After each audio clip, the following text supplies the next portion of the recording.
Welcome to the 10th episode of the Crimeycade podcast. I am former Gamer of the Year Stephen Lucas and the current reigning Pinball Expo, Gummy Ghost Pinball Expo champion. 4 different belts, and hopefully in short order, I will be able to add another belt to my wall as I will be challenging for this particular championship this weekend. C2E2 is where it's going to be, and I gotta share the screen. Share the screen. I forgot to share the screen. I need to share which monitor. I was not exactly prepared. I should have had this ready to go, but I didn't. C2E2, that will be this Saturday, this weekend. Gulping Ghost will be there once again, bringing a truckload of games. Funny thing, I haven't seen too much chatter on the C2E2 page regarding Gulping Ghost's appearance at the convention. There's been, anytime the Galloping Ghost goes out to any sort of convention, they kind of expect, it should be considered a big deal that GGA is going to be out there. I would have seen some sort of announcement on the C2E2 page that Galloping Ghost is going to be there. I haven't seen anything of the sort yet. I've looked at their Facebook feed and nothing yet. Kind of curious as to why they have not mentioned it, but the C2E2 title will be on the line. This is the very last active championship that's out there that I can challenge for.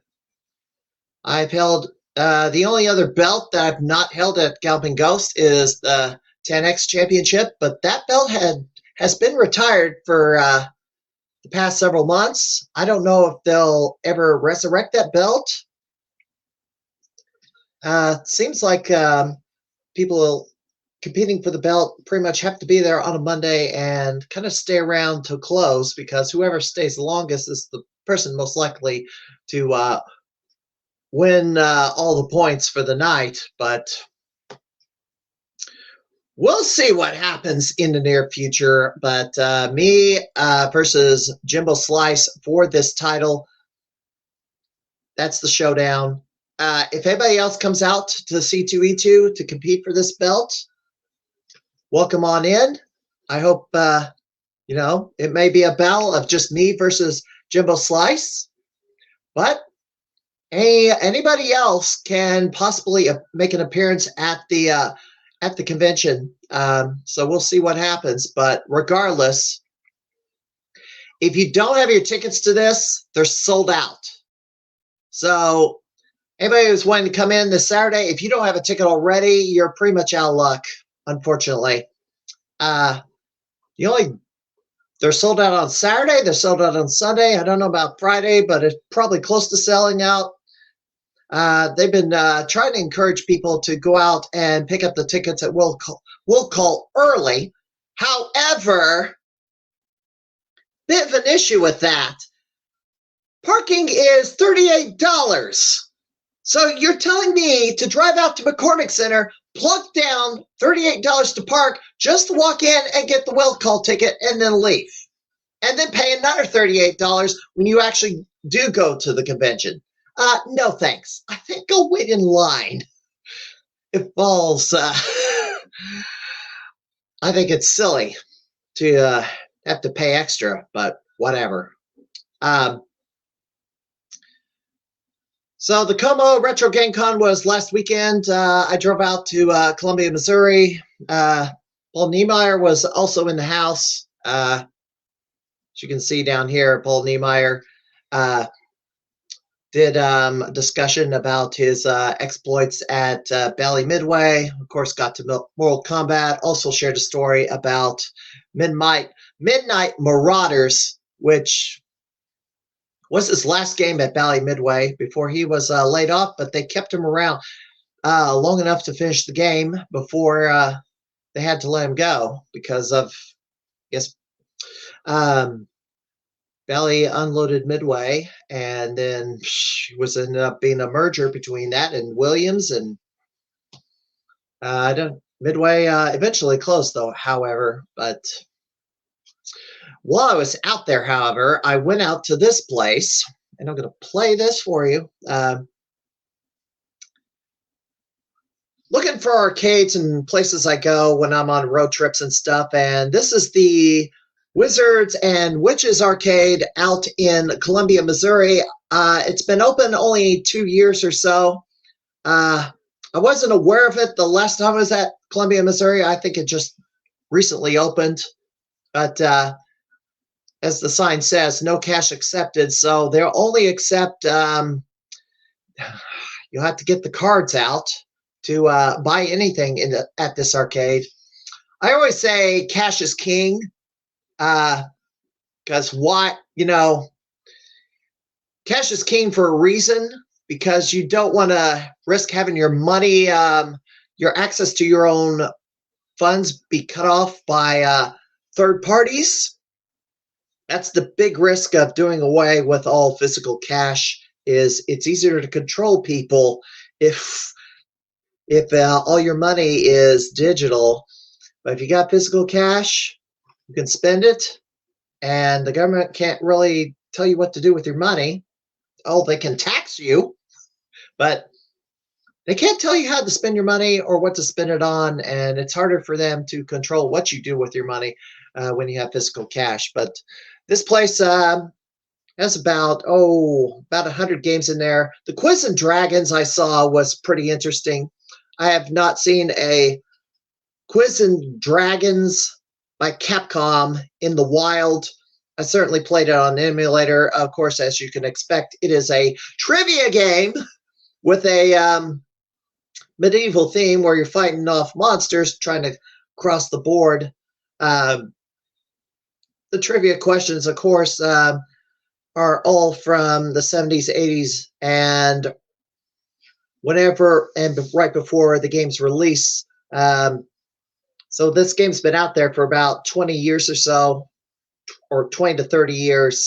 So the younger folks may not be able to answer the questions. This particular machine right here, it was a multi-laser. It had multiple laser games, including, Super Don Quixote, or Quizoke. It also had Esches something. There's another kind of Dragon's Lair-like game from another publisher. And yes, they got the Darius Burst EX.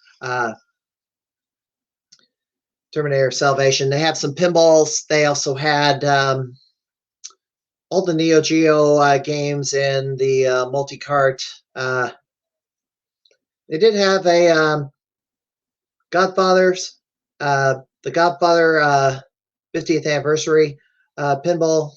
That's probably one of the newest games they've got.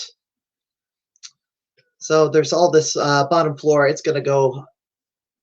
Yeah, there's also some strange conversion cabinets. Like, look at this X-Men. It's a 4-player cabinet. I wonder what it used to be, but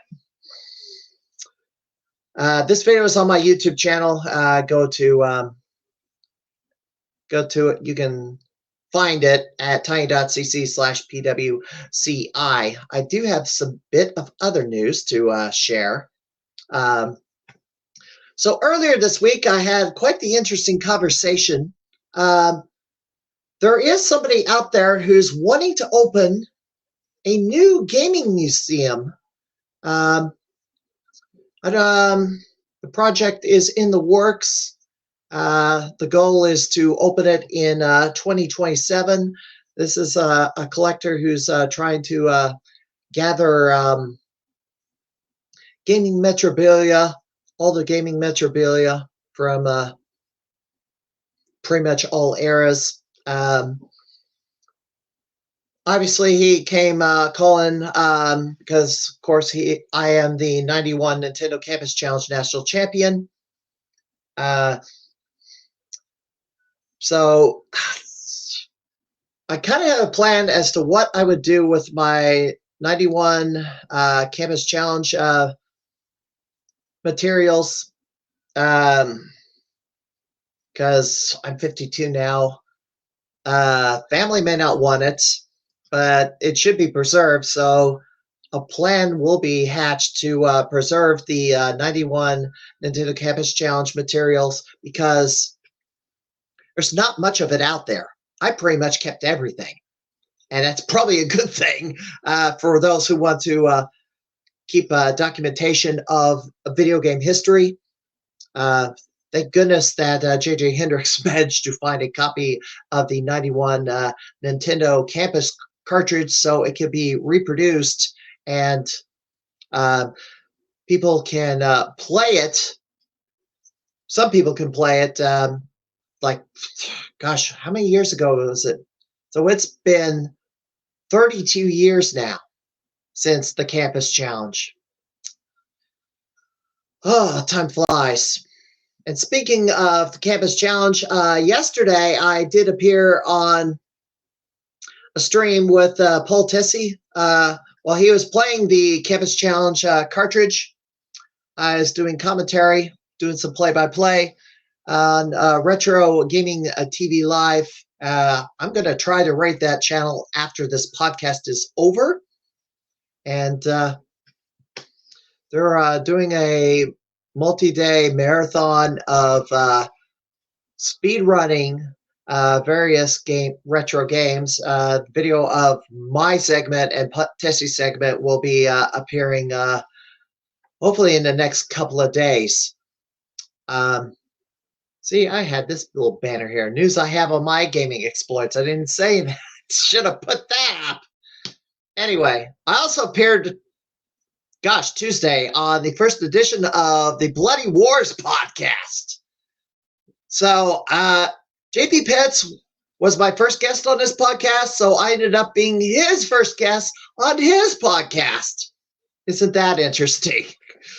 So there's been chatter, when is the best of 7 challenge going to happen? When's the rubber match?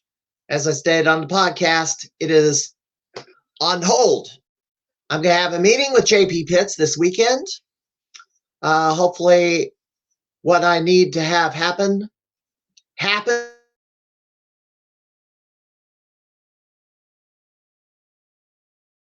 What I need to have happen needs to happen. And I can't do it. I'm not going to proceed with the challenge until what I need done is done. And I won't reveal what it is. One of my guests here who's going to appear in a second knows what it is, but yes, we're going to handle things. Will be handled. Things will be done behind the scenes, and then hopefully I have some news next week here on the podcast. Anyway, and I wrote this banner up earlier, McCormick Center. Yeah. Reminder, yes, Galvin Go C2E2 at the McCormick Center at C2E2 for the gaming title. It is sold out. If you don't have your ticket, you're kind of out of luck. So, my first guest, going to bring him in. I have both my guests sitting in the green room, but what I plan to do right here, so this is how it's structured tonight. I'm going to bring in my first guest. We're going to go do his interview. Then I'm going to bring in the second guest, do his interview, and then we'll have a mini roundtable in the last segment of the program to talk about what's been happening at the Galvin Ghost lately, because there's been a lot of news in the last few weeks, and I would have liked to have been there for Canton's opening, but I mentally committed to going to the Como Retro Gaming Convention. So bringing in my first guest right now is the Beastman, Israel Behena. Welcome to Crimeycade. Thank you for welcoming me. So anything you had, all the information I talked about in the very beginning of this, anything catch your fancy you want to know more about? Well, it's a lot of information you're giving out there. I ain't got the combo breaker yet. I would like to go. I never been to a combo breaker. I would like to go to a combo breaker one. Well, we'll Uh, talk about that during the yeah. course of this interview, Mhm. because you're primarily focused on fighting games, correct? Yes, I like retro games too. I'm into the 80s and 90s. Games like all the games like in Galaxy Ghost. I mean, I grew up playing Pac-Man, Galaga, Tron, many other games. It's just I like fighting games a lot. It's just they're competitive. All right. Yeah. So what? I Go Oh, go ahead. ahead. Well, I have a lot of games, fighting games. So it's just when what's his name, JB Pitts, when he started the Bloody Wars. I mean, I didn't expect to win. It was only four of us, in the competition, and but I had been to prior tournaments that weren't Bloody Wars, and there were a lot more people back then, and I would always end up kind of like in the third, fourth place, and especially in Mortal Kombat 1, Mortal Kombat 2. I enjoy all the Mortal Kombat games and Street Fighter. Pretty much those are my two top fighting games that I play. Mhm. hmm So let's go to the very beginning. What was your first experience with a video game? I remember as a kid there was a game room um, that that had a game. I think it was Centipede, the first game that I ever played, and I saw Tron. This was probably well, like in the mid '80s, something like that. Okay. Uh huh. You're a child of the 80s? Yeah, yeah. I'm Like child of the me. '80s. Like me. Born in uh-huh. 71, but my teen years was in the 80s. So, hmm Yeah, as a child, I would always play all types of games. There'd be like storefronts or like corner stores in my neighborhood, and they would always have like seven types of games like Spy Hunter, Gunsmoke, Legendary Wings. So many games. I mean, I just enjoyed them. That it just kept me out of trouble. And I mean, I would just sometimes go just maybe a quarter or two, and I would just have fun.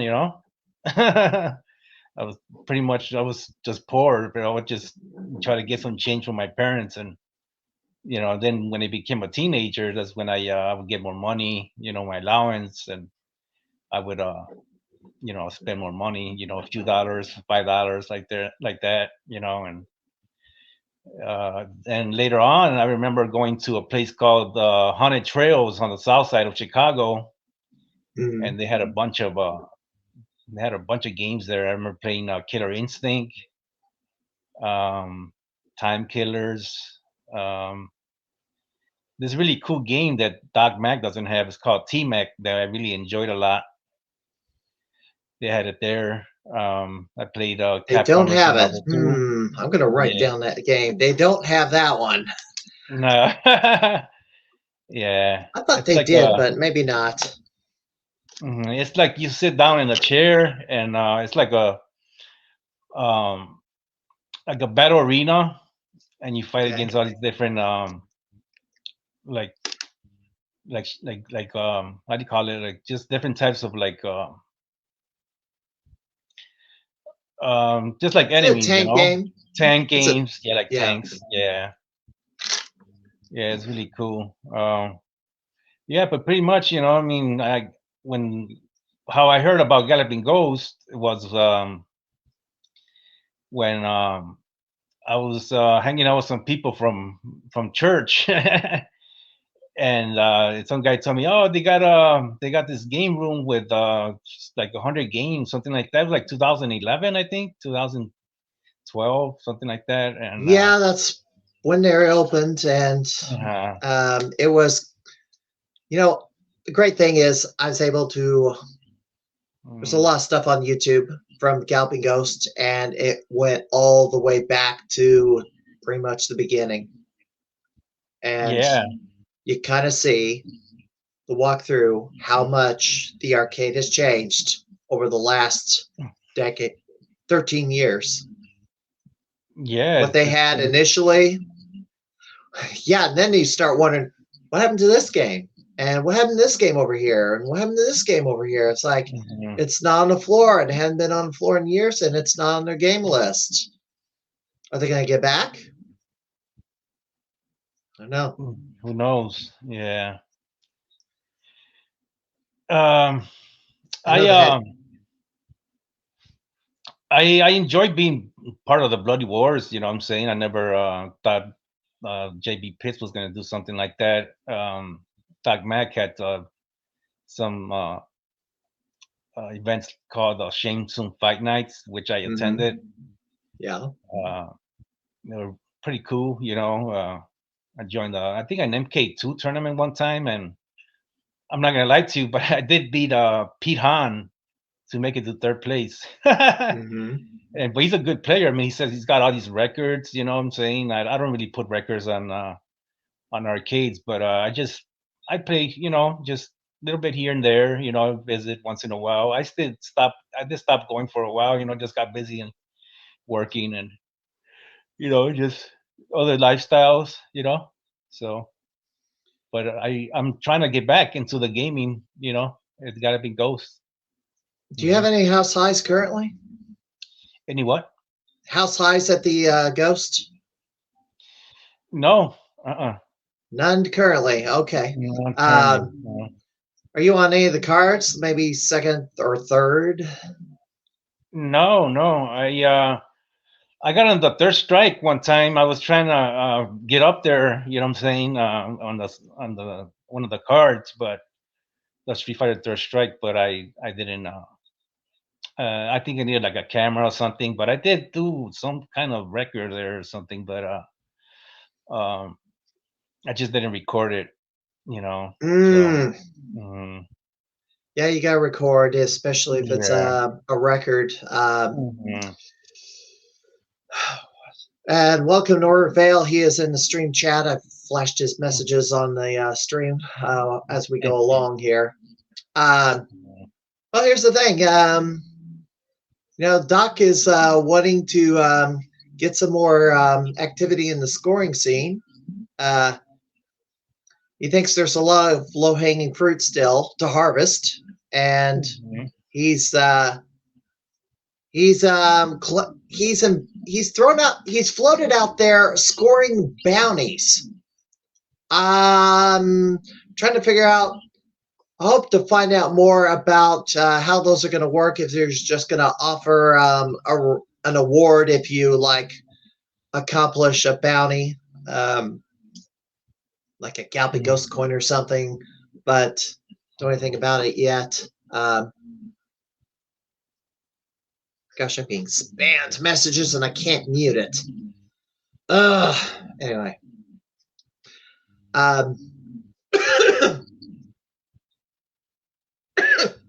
Gosh, I'm coughing. Anyway.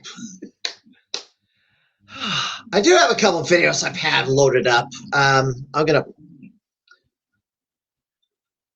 Gosh, I wish I could mute the chat. Maybe I can. I gotta mute this a second. I gotta mute the chat. I don't know if I can. Sorry about this. Doesn't help that my Facebook Messenger is hyperactive. I can't mute. There you go. Maybe I'm just for 1 hour.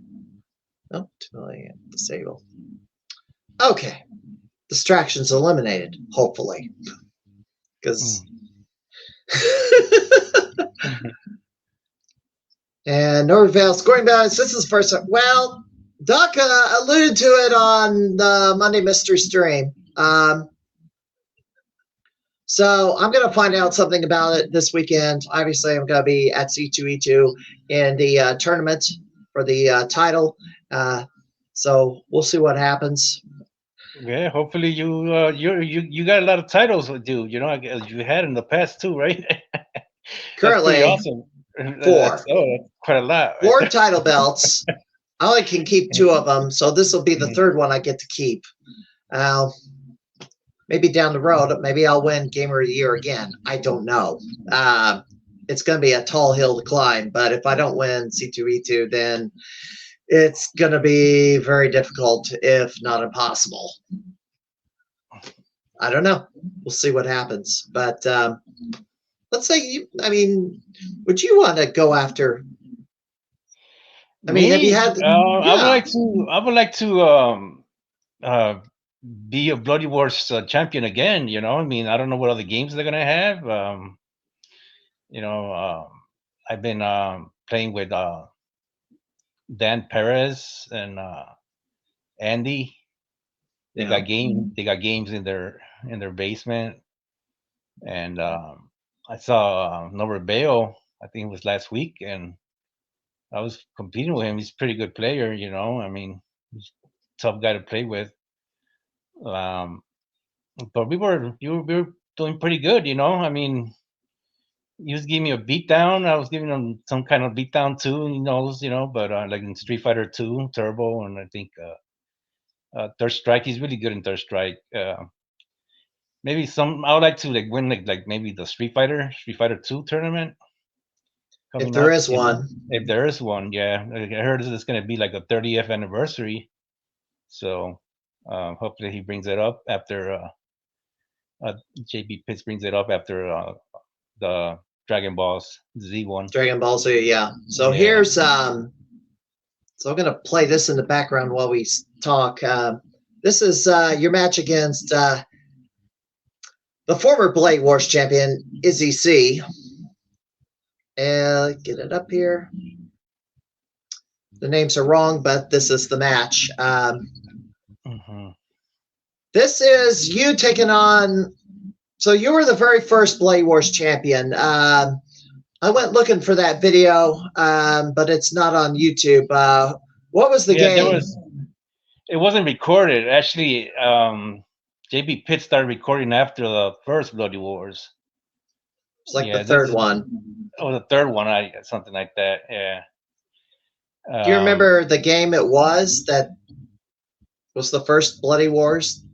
Oh yes, title? it was MK1 and MK2. Okay, so they did 2 games. Yeah, they did 2 games. Yes. I actually thought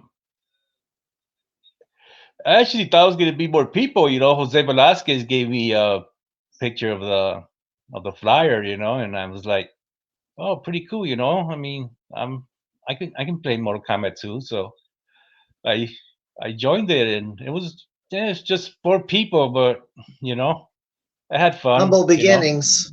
Humble Yeah, beginnings. The beginnings. Now you lost. That's me playing Urian. I'm okay with Urian. It's you know what? I just started getting back into fighting games probably I don't know, maybe 10 years ago, something like that. I mean, these games that I play. I mean, they're 90s games. So but I did play them back in the day, but I wasn't these fighting game wizards that were just like able to pull off the specials every time. The quarter circle, throw the fireball. I was like, half or 75% of the time it would go, but it won't go. It's just like it's not 100% accurate. And by the way, a funny thing about this particular match, originally,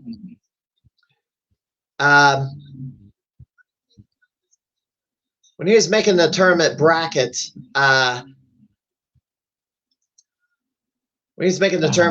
he originally was going to put me up against Izzy in the first round. It's like, look, I don't want to lose in the first round because I thought Izzy was that powerful. I was like, don't put me up against a champion right off the bat. I know because last time around I did face Izzy right off the bat, and I was like knocked down to the losers bracket. He was like a newcomer, and it's Oh like, yeah, yeah. I remember that he was a newcomer. Yeah, I guess he started in was it a WrestleMania, something like that? yeah, Yeah. yeah, that was my worst tournament so far. For somebody who's a big wrestling fan, I ended up going down 2 straight. I lost to Izzy, and I lost to King Cam Blackman. And Oh, so you're playing the champion right here. right. And foolish me, I thought when it was my turn to play in the second round, I guess I wasn't paying too much attention to who I just assumed who I was facing, and then I was surprised to see you standing next to me at the cabinet. I was like, where's the champ? Oh, he got beat. I was like, He hasn't been back though. Yeah, and the funny thing, Uh-huh. Izzy goes down to the losers bracket. He faces King Cam Blackman and gets beat. I was like, the champion is eliminated by King Cam Blackman, Brandon Travis, and I was like, well, geez, if I knew that if Izzy was gonna be easily beaten at Street Fighter, and this video is over with, so I'm gonna drop this now. If I knew he was going to be beaten that easily at Street Fighter, maybe I should have taken that round 1 matchup against him. And it's like, oh, what?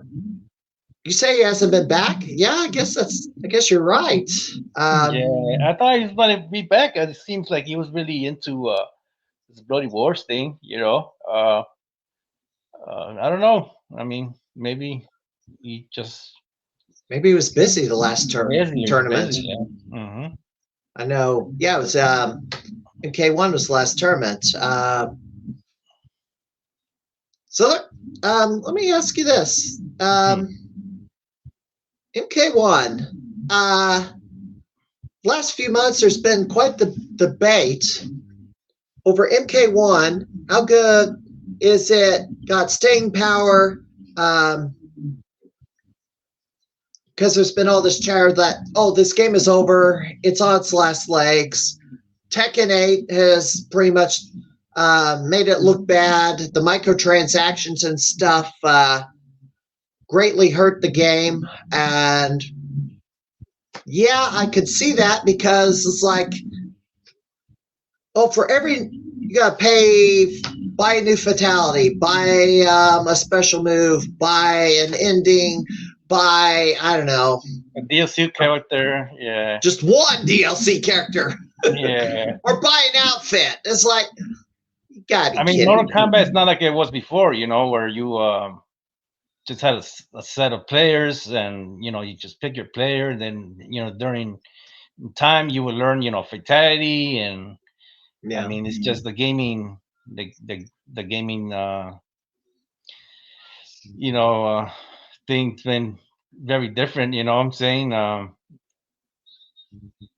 don't like that stuff where, like, you know, you have to buy a character and you have to buy costumes, or, you know, but I mean, they're fun games with good graphics, you know. I mean, I wish they had some kind of feel as like the old, you know, Mortal Kombat, where you could do a combo where it's not always a projectile combo, you know, up in the air, you know. It's just you know, it's the original Mortal Kombat is just they're to me, they're, even though, I mean, they don't have many characters as now, I mean, it's a fun game to play, you know, classic, you know. I like what they're doing with the Mugen fighting engine. They have really extended the original, I guess, Mortal Kombat 3 Ultimate. They added all the characters from the other games, the previous, the MK2 versions, the MK Mortal Kombat 1, the first Mortal Kombat 1. Then they added the WWE wrestlers into it. Then they added the Street Fighter characters into it from the movie game. and probably a few others. Talking about the Mugen, Mugen. Those I've never played those Mugens, but I mean they look fun. I mean they have some very nice creative backgrounds, stages, and sometimes they'll add like some different moves to a character. I mean, it'd be cool to be in the Bloody Wars. Yeah, Yeah, they would have to set up another special cabinet, special kind of like the cabinet. Yeah, MK1, like they did for right. MK1. They did for MK11. They did for MK 9 and 10. Hmm. They just put a PlayStation inside an arcade cabinet, rig the control panel Yes, to the yes, controllers. Um, yes. right now, they're off the arcade floor because, well, we'll get to that later. Canton opened. We'll get to that later. They're out of space again. But the actual arcade hardware had to be put back out there because there's. But we'll get to that in a bit. So what was your favorite genre? Is it fighting games? Is it fighting games Yes, is your fighting favorite games. type of? Yeah, fighting Okay. games are is my favorite type of games right now. I mean, um, I basically just play alone, at home. I mean, I just met a few people at the arcade and been hanging out with them. Um, it just, I really enjoy. I mean, it just looks so cool. You know what I'm saying? I'm not into like MMA stuff like that. I mean, Yeah. I'm not a fighter, street fighter myself. It's just, I like how competitive it is, and it's just the fighting games are very competitive thing, right now. It's like you have combo breaker. What else? Yeah, might as well put this up here. Uh, Put this up here. Well, let's put that in mute. Um, so this is Combo Breaker. That's Memorial Day weekend. Um, there's quite a number of games that are going to be available for play. Uh, MK1's one of them. Obviously, Street Fighter 3 Third Strike. Tekken 8, of course. Oh, do you see yourself entering this? I know they have a lot of the retro ones, like Third Strike, like you just mentioned, and I would like to join like a Street Fighter, Street Fighter 2 tournament. What else? Tekken 8 is an awesome game now. I mean, it's fairly new, so I would like to learn how to play that one. And yeah, just go to just go. I never been to no combo breakers or Evo, but I watch them. I do watch them. I enjoy watching them. Just like I enjoy watching a TV show or a movie. I get on YouTube. You know, and once in a while, when I'm bored and I watch them, I just like watching how they play. So this is in Schaumburg, Illinois, at the. Mhm. This is going to be in One day Schaumburg, I'll. Illinois, at the Renaissance Convention Center. I believe that's the same site as the Pinball Expo, Mhm. which will be in October. But yeah, this is Memorial Day weekend. Originally, gosh, JP Pitts almost. Well, he originally had the next Blade Wars the same date as this tournament, which was, I think, not a good idea. um, there's the tournament lineup. Go down here. Killer Oh wow. Instinct, Blaze Blue, Dragon Ball Fighter Z, DNF Duel. Haven't heard of that one. Grand Blue I Fantasy. Don't know that one. Go ahead. Gina Abdul is I guess maybe a couple of years old now or something like that. It's uh it's pretty cool. I played it. I played Dina Abdul. I played Guilty Gear. I played KOF 15. What else have I played? Now this has been a game right here. Let me circling this one. Melty Blood. Somebody really wants that added to the arcade floor.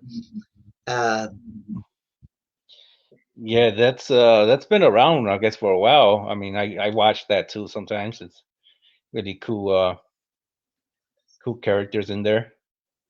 Samurai Sure. Showdown, which I Yeah, the played new for one. the The Xbox. new one. Yeah, for the Xbox, I played it for the Xbox. What else? I've heard of Skullgirls. That looks really good. These two here are super popular, but I got crushed in another one of those tournaments again. Couldn't do squat. I had to. Now, Street Fighter 6. I mean, that's an awesome one. I mean, Yes. I haven't gotten into that one that much. I do own the game. This one's interesting. Nickelodeon All Star Brawl. I wonder what characters they Yeah, got in that. It's yeah. another Vampire Savior. I believe this is Vampire on the Savior. arcade floor. It's an old one. Yep. I think it's from the 90s. It's pretty good. It's like Yep. Darkstalkers. Yeah. Right. I think Probably another name. No, that's its own. That is a it? sequel to the Okay. original Darkstalkers series. It's Vampire Savior 1 and 2. Auction tournaments. Interesting. I don't know how they're going to do that. But so that's that. That's Combo Breaker. That's Memorial Day weekend. You think you might enter? Not right now. I'll give myself probably a year. So You want to get hear? into the, You want to hear to practice? yeah. I want to get into the newer fighting games like Street Fighter 6, a little bit of Mortal Kombat 1, which I mean I like it. It's just I'm more into Street Fighter. Tekken 8 looks really awesome. I want to learn how to play Tekken 8. Yeah, I'll give myself about a year. I mean, Okay. give myself some time. Give my Whoops. You're just back. yeah, just really play. I have to play hours. Spend hours playing. So I Face can off try to against get the better. best of the world. Yep. Yeah. I'm just average. I pretty much have to learn one character and just hope I get pretty far in the tournament. That's pretty much I like all. picking multiple characters, when it comes to fighting games, and I don't like only playing with one. But I mean, that's how people start off. I mean, to each their own, I mean, but yeah, I mean, I'm surprised you've been coming to every Bloody Wars. Pretty much every Bloody Wars has been. You missed a few, maybe not a couple. I need another belt. It's C2E2 and the Play Wars, and then I will have completed the 6-pack to match Jimbo Slice's mark. Now, granted, Play Wars is not a GGA title, but it's still belt.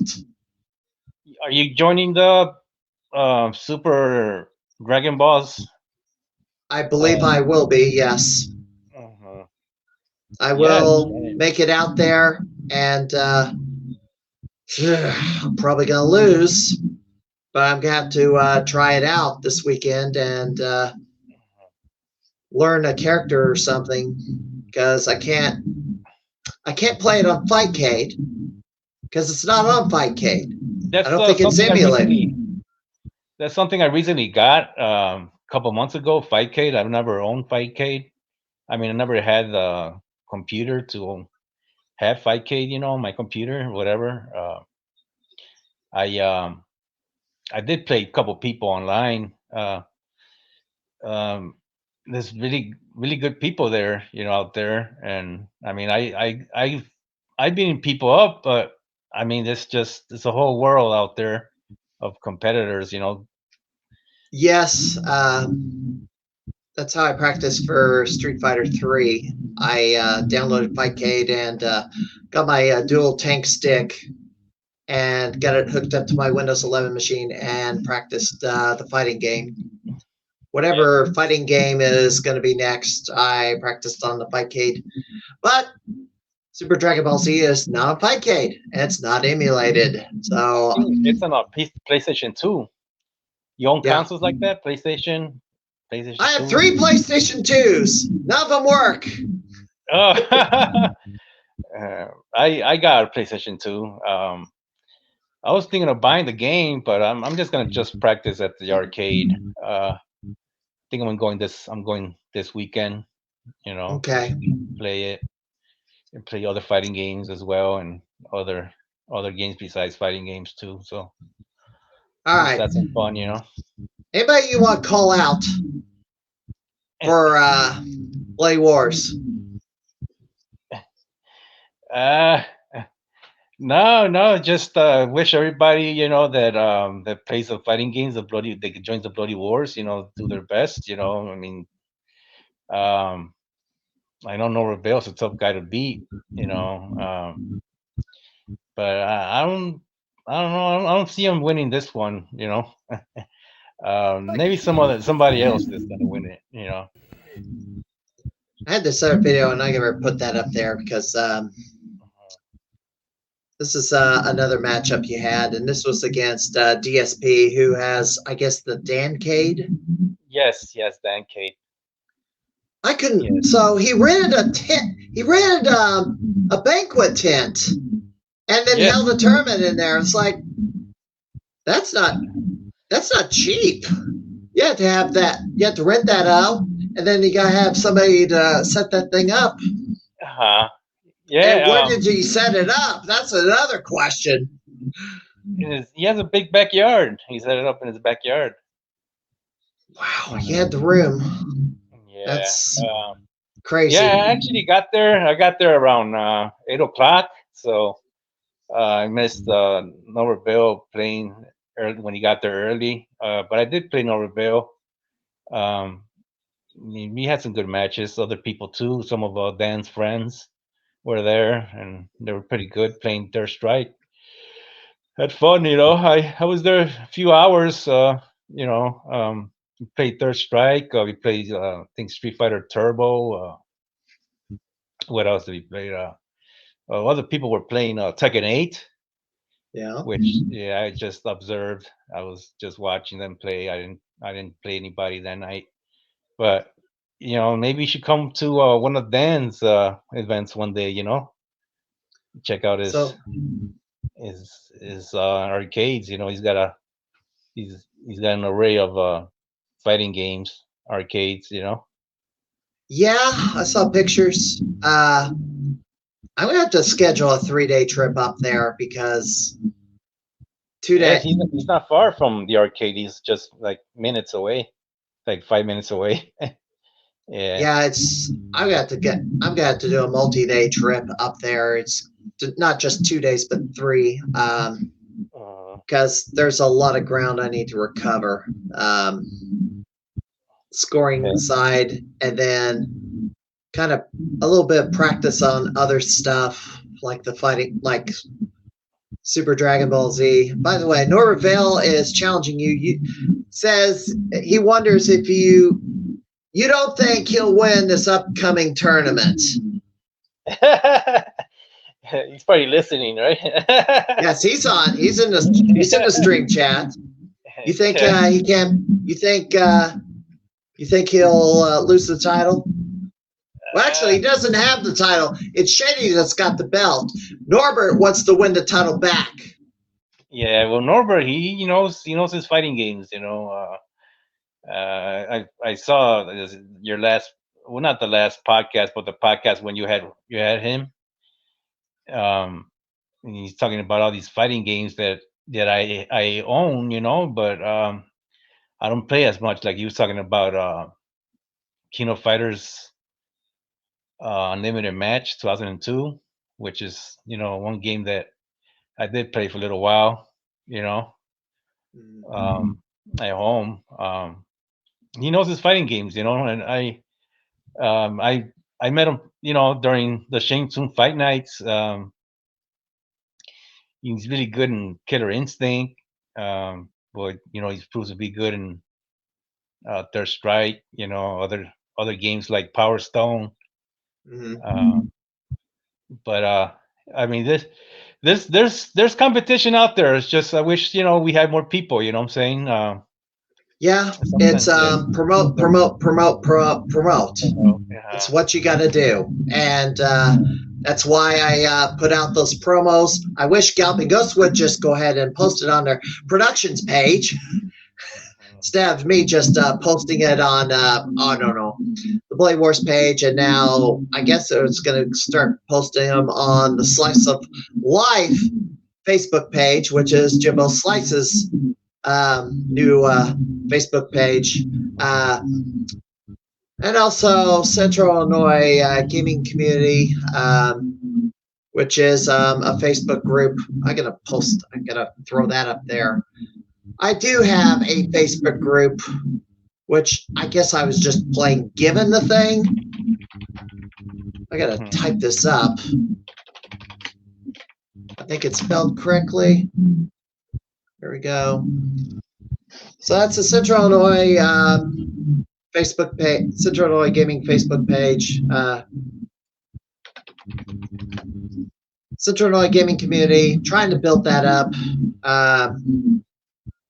Hopefully you get people, Yeah, there's just not a good way to promote it. It's basically invite your Facebook friends or go posting on other Facebook groups that this group exists, which is with most moderators, they don't care for that, and they may kick you out of their group and ban you entirely if you do that, which I don't really have. I originally was going to write something about Facebook group moderators for this podcast. I'll save it for next time because I'm not even close to done with it as a monologue. Let's say I just don't have much respect for them, for very many of those people who moderate Facebook groups, because a lot of them are, whoops, you're back. Hang on. I'm back. A lot of them are power trippers, in my opinion. But I'll delve into my past beefs with them in the future. All right. So I am going to move on to my next guest. I want you to hang on because we'll have a roundtable at the end of this. We'll have questions for both of you for discussions.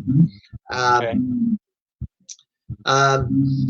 Yeah, it should be interesting, the roundtable. I'm hearing a lot of noise in the background. Is that on your end? No, it could be my fan. So. Okay. All right. I'll see you in a little bit. All right. My next guest is Galvin Ghost regular. He lives in my neck of the woods, believe it or not. We had a bit of a shootout on the arcade game Turbo. He also has some house highs at the Ghost. Well, welcome in, Claudio Copello. Steven, it's good to see you. How are you? Good. Did I spell your name right? I think you have an A. It should be an O. Oh, in the boy. Title. That's okay. Oh, my gosh. Apparently, I misspelled Damian Cordova's name as well, but he never told me.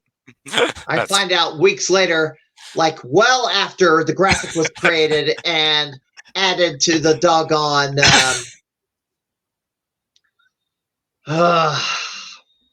YouTube video, and I have a graphic for my next guest who will be on after this one, but that'll come up a little bit later on. How are you doing tonight?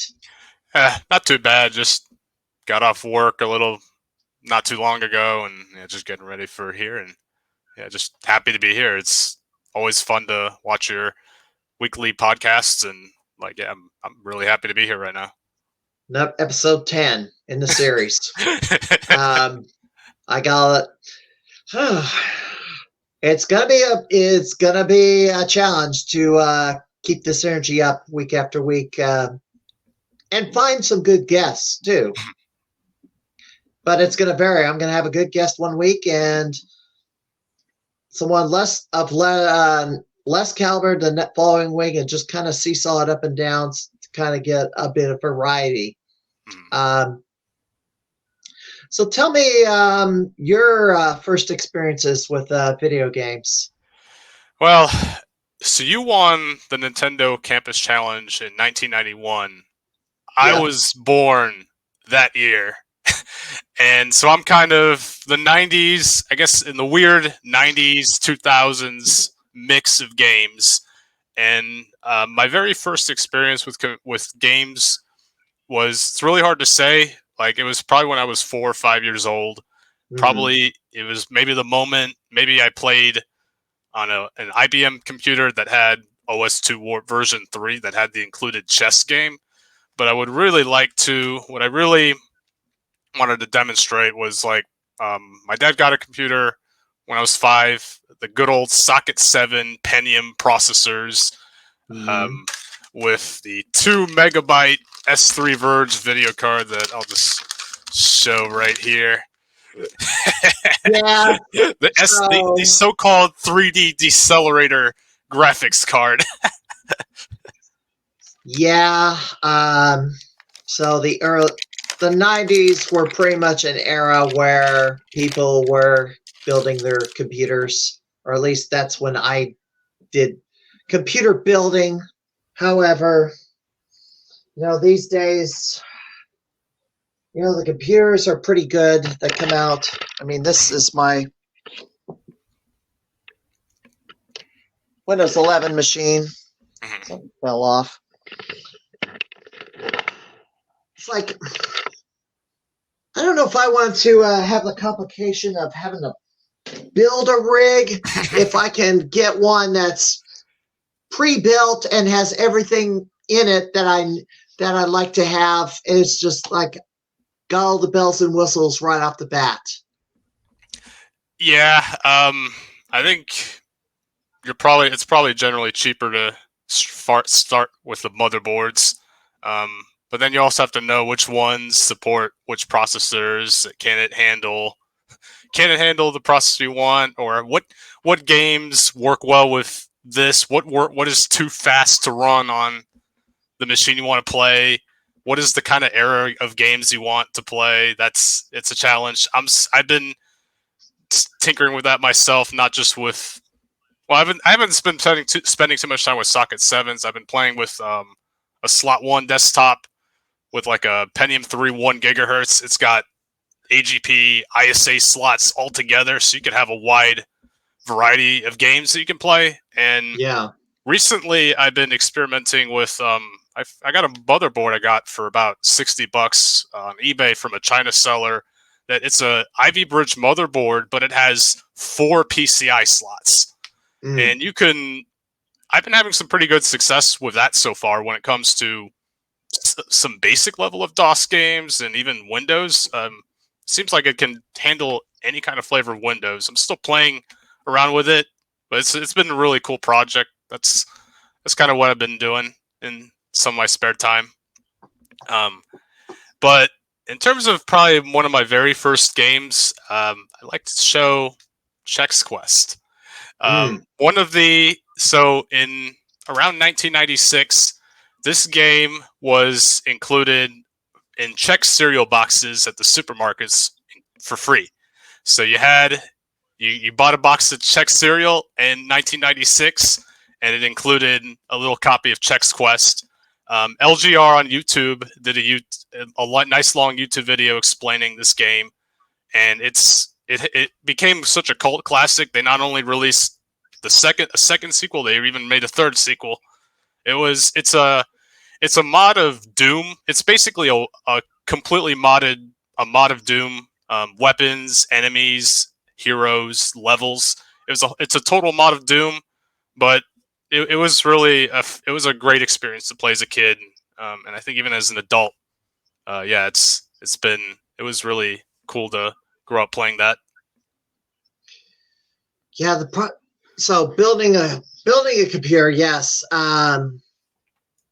you got to figure out what parts are compatible. Yes. Find the right memory chips because they're all different chip speeds. The notch to mount it into the slots is in different places. How many pins? But if you wire it wrong, you put the wires in the wrong spot, the thing might start smoking as soon as you turn it on.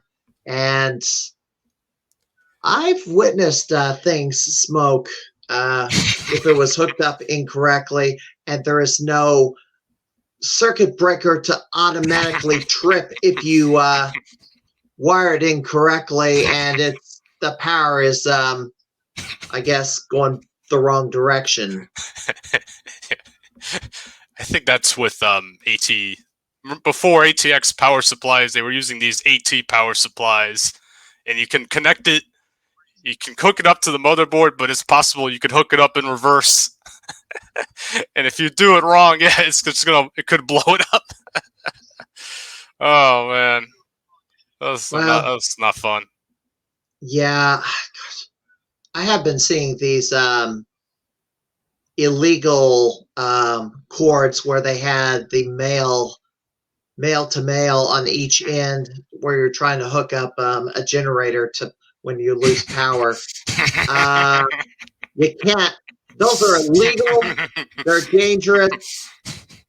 I don't even know why they were made to begin with. I don't know who even uses them, but they're illegal to sell in America. And I've seen seen signs at hardware stores saying this is an illegal cord. You do not use it. Blah, blah, blah, blah, blah. But, although computer parts, they're, gosh, State of Illinois, who I work for, computer parts have got to be cheap to get at auction. I mean, you can get pallets of computer parts at surplus auctions. I think surplus auctions, yeah, I think there's surplus auctions that, yeah, probably very likely to find something affordable.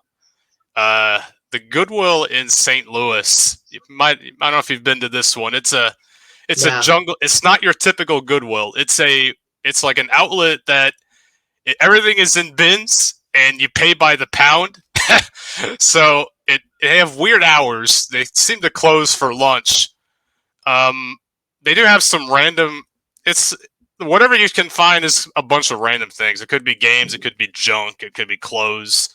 But sometimes you can find some electronics. And I know on one of my last visits, there just happened to be 2 Socket 7 motherboards like in bubble wrap and in a box, and I'm just like, what? I can't really.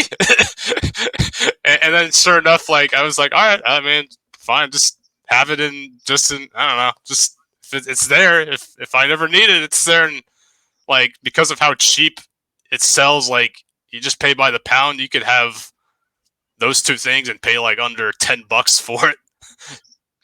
Another place that's been good for finding used electronics is Radio Hamfests. There's tons of that. Yeah. Although those have been in decline the last several years. I know back in the 2000s, well, before the 2010s, they were pretty hot. I mean, my stepfather is a ham radio operator and always took stuff out to sell. I don't know if you've been to Peoria Superfest, which is in September. That's back in the day, it was a big deal. Nowadays, not so much. There's basically rows of spaces out in the parking lot at the Expo Gardens. People had computer equipment, radio electronics, just kind of a smorgasbord. It could be new stuff, it could be old stuff, it could be really old stuff. I even did some selling a junk for a bit. But nowadays, there's not a lot there, and you could point the blame at eBay, and I guess more recently, I guess you could point the finger at Craigslist and Facebook Marketplace. Yeah, I think probably YouTube has also kind of exploded the retro computing scene a little bit. I think they kind of give good. I mean, they produce great content. Don't get me wrong. I think it's what they've done is really good in some ways, but I think it also has pushed prices through the roof. Especially certain graphics cards from 3D Effects, especially, are some of the most expensive on eBay. It's nuts.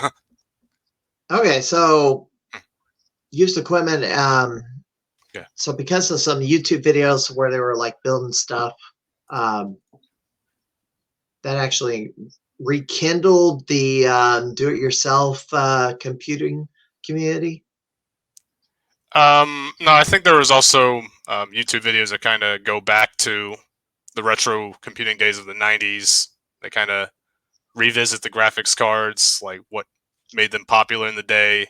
Oh, And now okay. everybody wants to jump on the bandwagon and revisit those days. And now prices, the amount of parts available you can get is kind of getting harder and harder to find, but the prices keep going up as a result.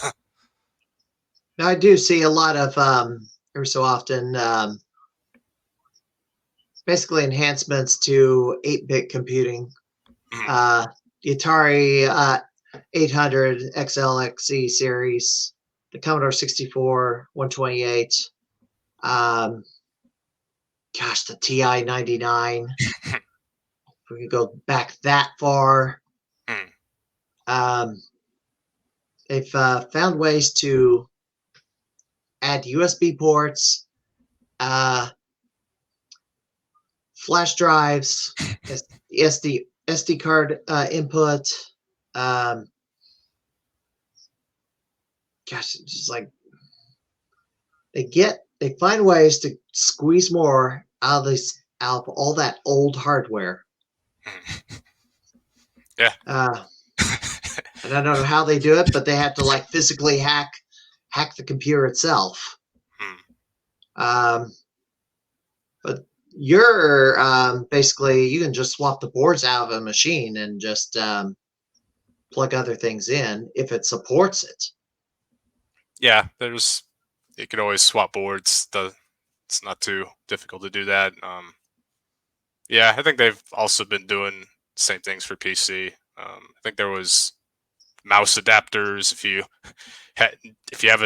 need to use the dreaded serial port for a mouse, they've built the adapter for it. I think there's a nice new there's like a nice converter that supports take a USB mouse and keyboard and just plug it straight to an older computer. It's all there. Yeah, I have some of those converters, the PS2 to serial and PS2 to USB. And now we got Bluetooth mice, wireless devices, but without those doggone dongles that you always lost. Yeah. To make them work. So, what were some of your favorite games on the old PCs? I probably may go a little later, probably in the late 90s, early 2000s. I really enjoyed playing Half-Life, Counter-Strike, a lot of first-person shooters, Quake 3 Arena, Return to Castle Wolfenstein, and also Wolfenstein Enemy Territory for a bit. I think I grew up a lot on first-person shooters throughout the days.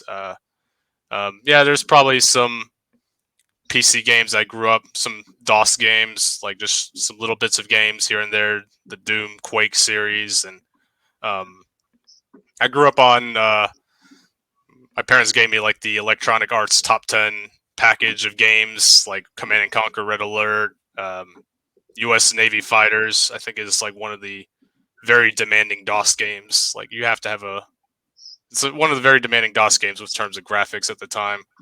But I kind of grew up a lot on first-person shooters, maybe a little bit of real-time strategy. It wasn't the best at it, but I kind of just carried on I grew up with PCs, but I think when I was 8, I also got a PlayStation 1 for Christmas, and then the Dreamcast a couple years later. So I also spent a bit of time with the PS1 and the Dreamcast, and then a little bit of the Xbox and the PS2 in terms of consoles. So it was not just that; it was also consoles, and then towards the middle, I also slowly kind of found an arcade game, little by little.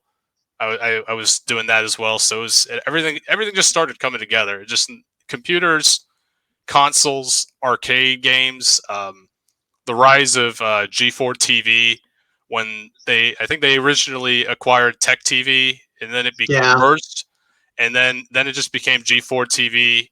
But I remember the most the iconic, the really things I enjoyed watching as a kid, even Icons, Judgment Day with Tommy Tallarico and Victor Lucas. For those who haven't seen Judgment Day, there is a YouTube. There's still the YouTube review of High Heat Baseball 2003 for the PC. It's one of the famous reviews where Tommy gave it a 0 and Victor gave it a 4, and the two are just clashing together about, like, Victor's kind of trying to defend the game a little bit with its issues, and Tommy's just simply hammering it with how bad the graphics were, how bad the sound was, how it was unplayable. That was the thing I enjoyed watching, like two people with slightly differing views clashing together, reviewing video games, and also Starcade reruns that also taught me as a kid about arcade games. They were playing Starcade reruns for a bit. That was really the time to grow up as a kid, immerse myself into games. And of course, in 2006, of course, G4 was like, you know what? We're going to cancel all that. We're just going to take all that away, and let's become a Cops and Cheaters rerun TV show. You know what the sad thing was? My cable TV provider where I lived didn't have Tech TV or G4. The only time I've ever was able to view either one was if I was visiting a family who had cable, who had those channels in its lineup, and I missed out on all that. Sucks too, because it's like I would have watched that all the time if I had it. Yeah, but I think Icons. I think they've posted Icons all the Icons episodes on YouTube. Judgment Day is a little hard. It's a little hard to find it. I've seen reviews on the run because in Canada it was reviews on the run, but I think they were reviewing the same games, and we got Judgment Day. I think there's a number of episodes on YouTube, but I'm not able to find all of those episodes, so it's hard to revisit those. I think Starcade, everything is on YouTube for that. But yeah. So Starcade, yes. Well, I watched it during its original run on syndication on Saturdays. All the episodes for Starcade are online, so you can go back and watch them. There's been attempts to revive it in some form or fashion. I know Brandon Travis has King Cam Carvalcade. There's also this Airbnb down in North Carolina called Winners and Losers. I did call a hotline and submit my, audition, which they did play in the 6th episode of the series. So if you haven't seen it or heard it, you might want to go find it. But it's pretty much very faithful to the Starcade show, including the prizes, believe it or not. They went and found stuff that would have been given away back in the 80s and gave them out as prizes. But how useful are those items today? Well, if you won a so-called, 45 record player in the form of a Walkman, you're probably not going to It's probably more of a conversation piece than an actual thing you'd use. Or you win, or like a boombox, or Well, like a little. boombox is still useful. Yeah. But some of the items from back then are a little bizarre, say the least. I mean, yeah, they didn't. I don't know when the compact disc became the most popular, but LPs and cassettes. I mean, you're more likely to listen to a cassette in a Walkman than you are to play a 45 on a portable device, because like, how are you gonna carry those around Right. without breaking them? They're fragile. That's true. Plus, there's only one song per side. You can have a 2-hour cassette. Yep. That's Well, the typical length is like 90 minutes, but you can crank it up to 2 hours if you buy the right tape. Oh, well, where were we?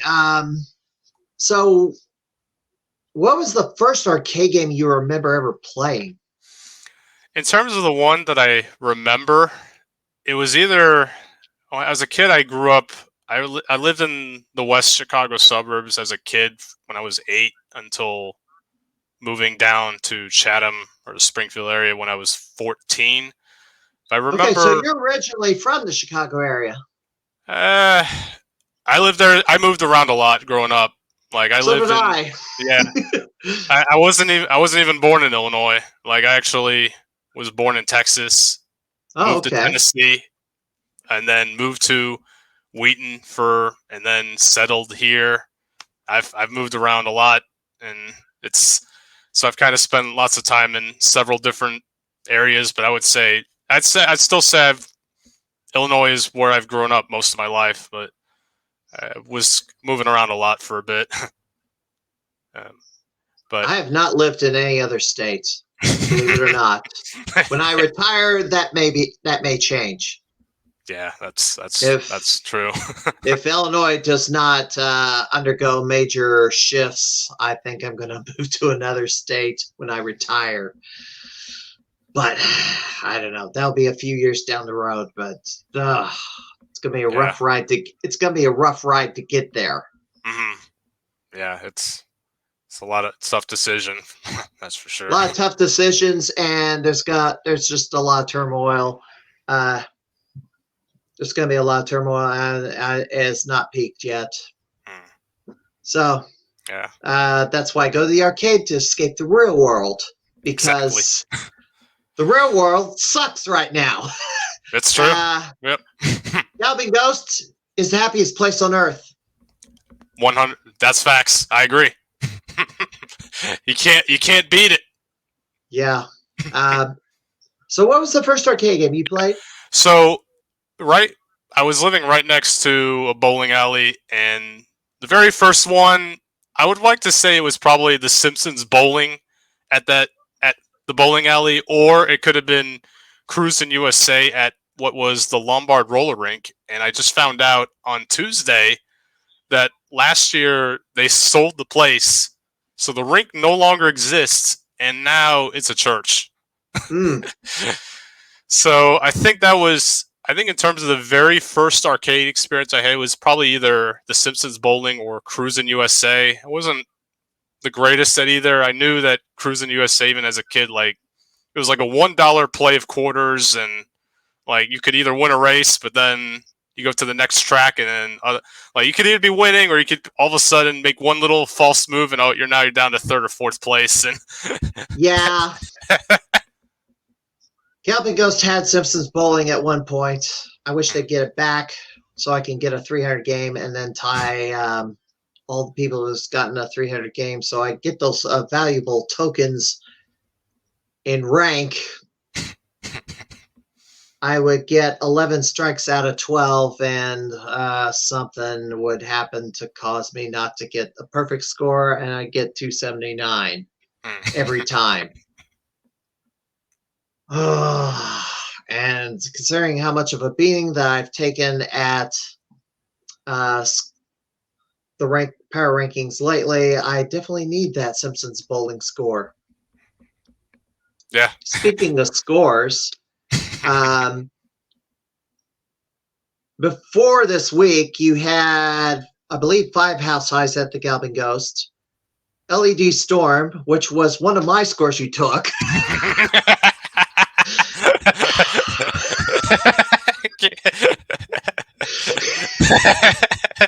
The story on that one was I was at the arcade trying to take back JJ Squawkers, and you didn't know you were there. You came walking up, and like after I don't know if I just claimed the score or if I was or I finished a run and I had to do it all over again. But you walked up and said, "Oh, sorry, I took away your scores. I took LED Storm." Tell me your side of the story from your perspective for the audience. I think I was walking into the. I think I walked in the arcade and I was ready to play. Put in, just said hi to Waffles, and then I think I just was going directly to LED Storm, just finding where it was at.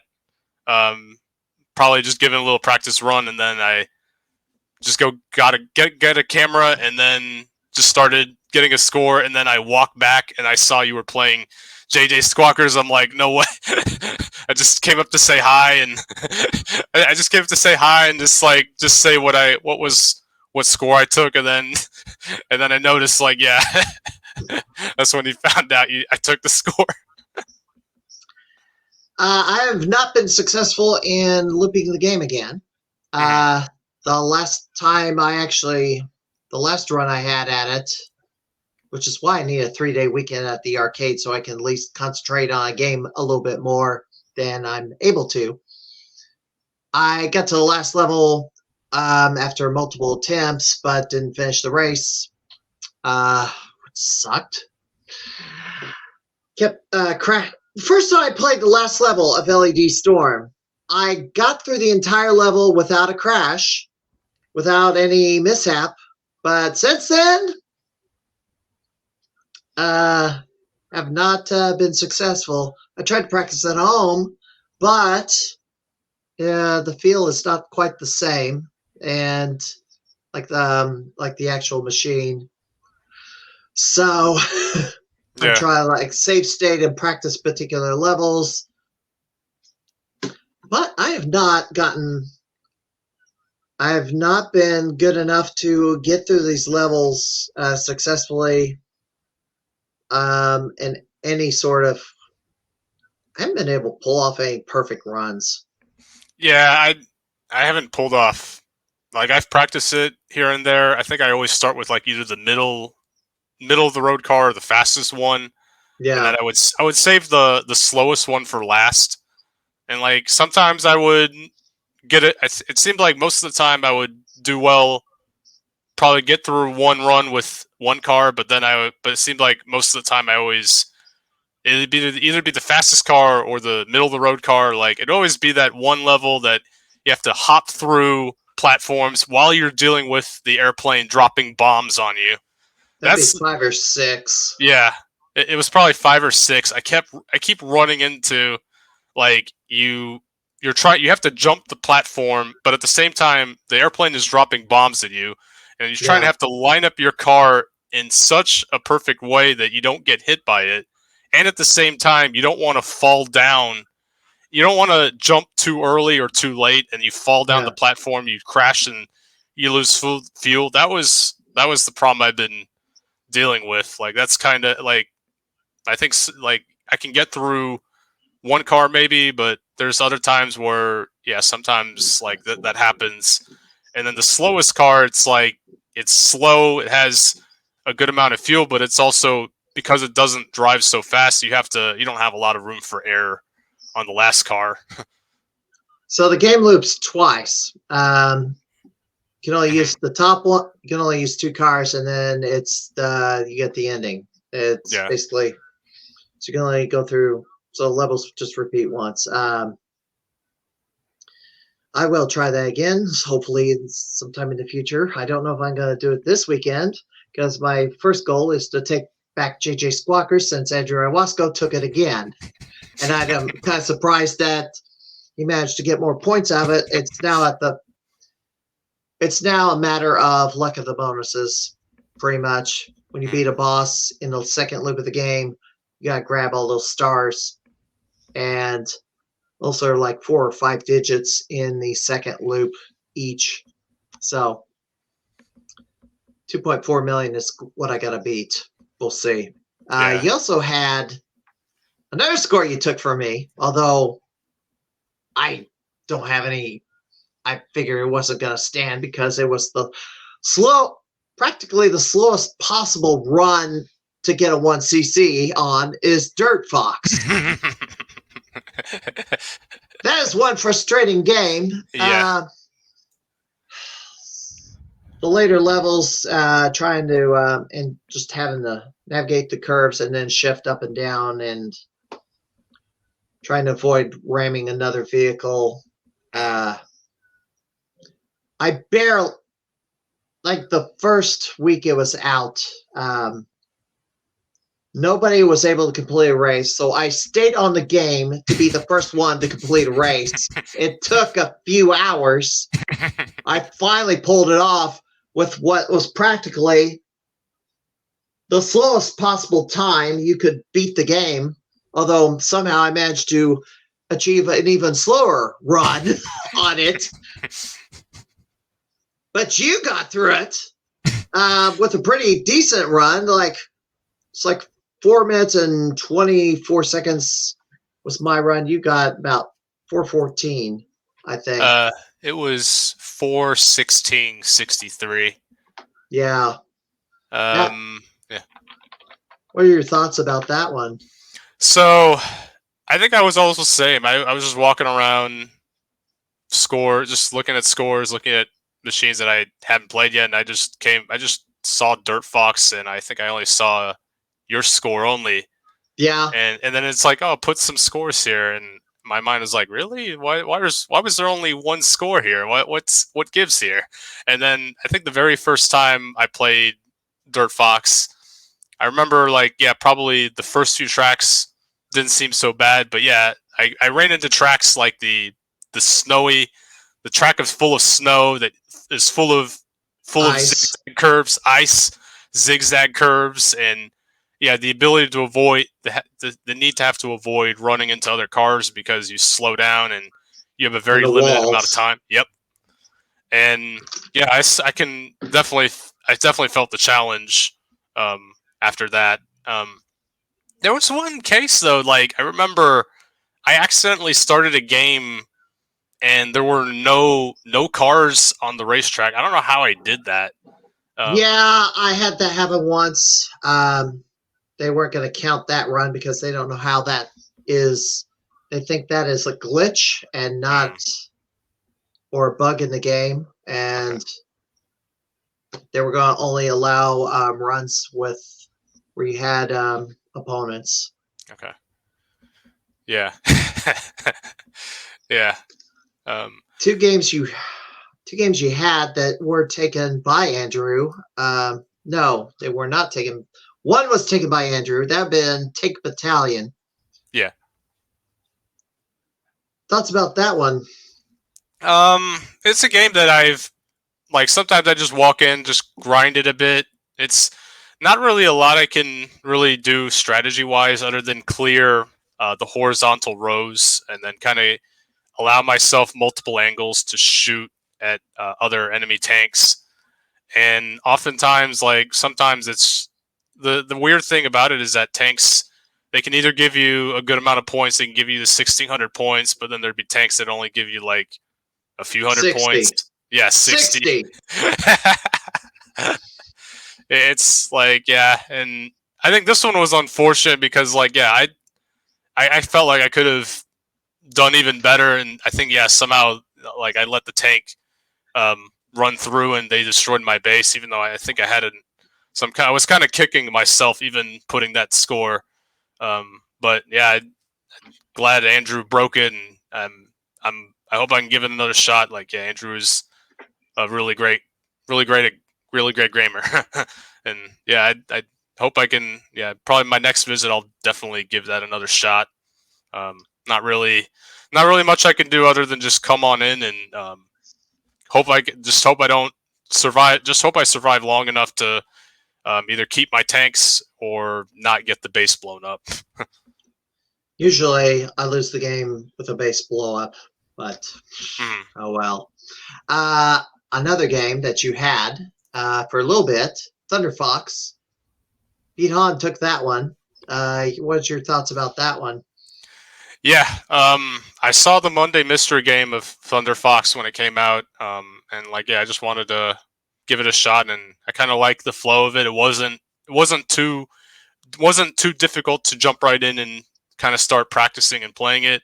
But the key is not just jumping in and playing it, but you also just keep yourself alive and don't lose your lives. And I think I just kind of practice and I took some references from YouTube from the World of Long Plays, and I tried. I think when I got to a point where I felt like I was getting a little comfortable, but I think at the arcade, I kept losing to the very last boss. I gave 3 or 4 runs, and I kept making it to the final boss, but I just kept dying to it.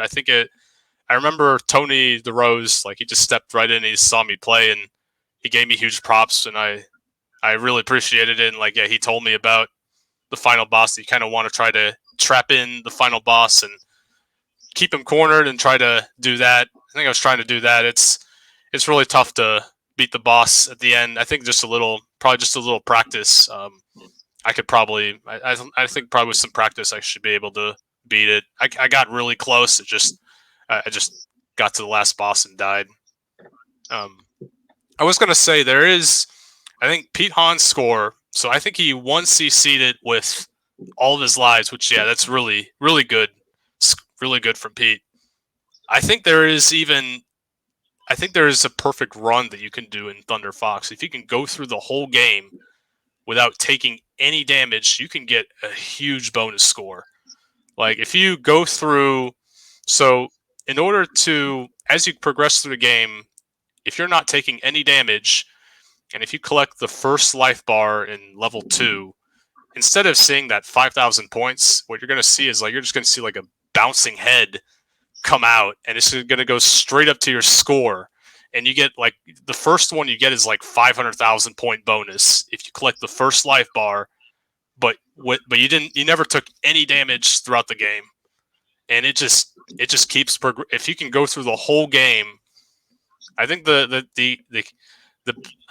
achievement here is that if you get through the whole game, 1CC it, and you never took any damage, you could probably get almost 6 million points, maybe 5.5 million, which I think it's going to be a huge challenge. But Pete, I know he 1CC'd Shinobi, and I think he did almost all the special bonuses. If anybody's the guy to do it, I'm sure Pete will definitely pull that off, and I would love to see that. One other game, you still had the house high. I was before a Bloody Wars tournament. The game was put on the floor, and I was gonna try to take the house high for that, and found out you took it before I even got there. You even 1CC'd. Well, you looped the game actually, because after the last level, the levels repeat. Steel Force. What's your thoughts of that one? Steel Force it does remind. I think somebody in the Monday Mystery stream compared it to Alien Syndrome, and I agree. It does play similar.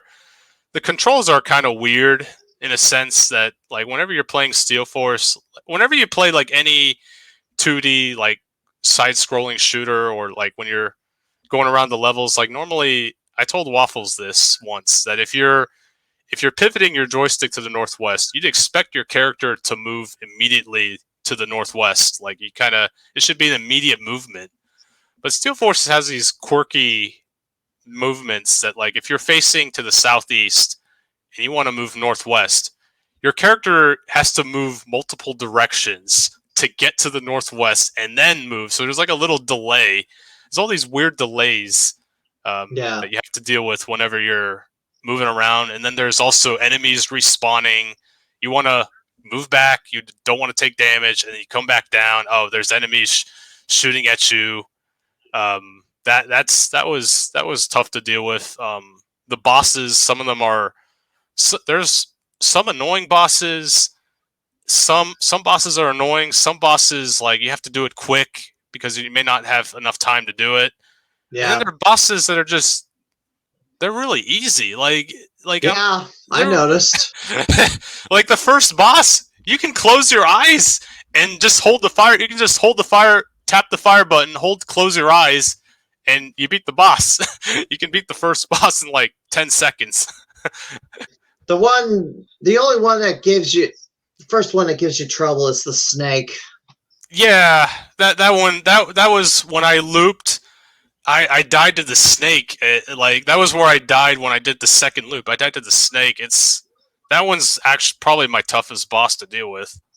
Although they kind of move in the same pattern. So if you know where to stand when you're shooting at a certain point, and then because it will lunge forward, if you stand in one spot shooting at it, it does its lunge, then you just reposition where it will do a lunge from another location. You probably find a way to not take damage on that one.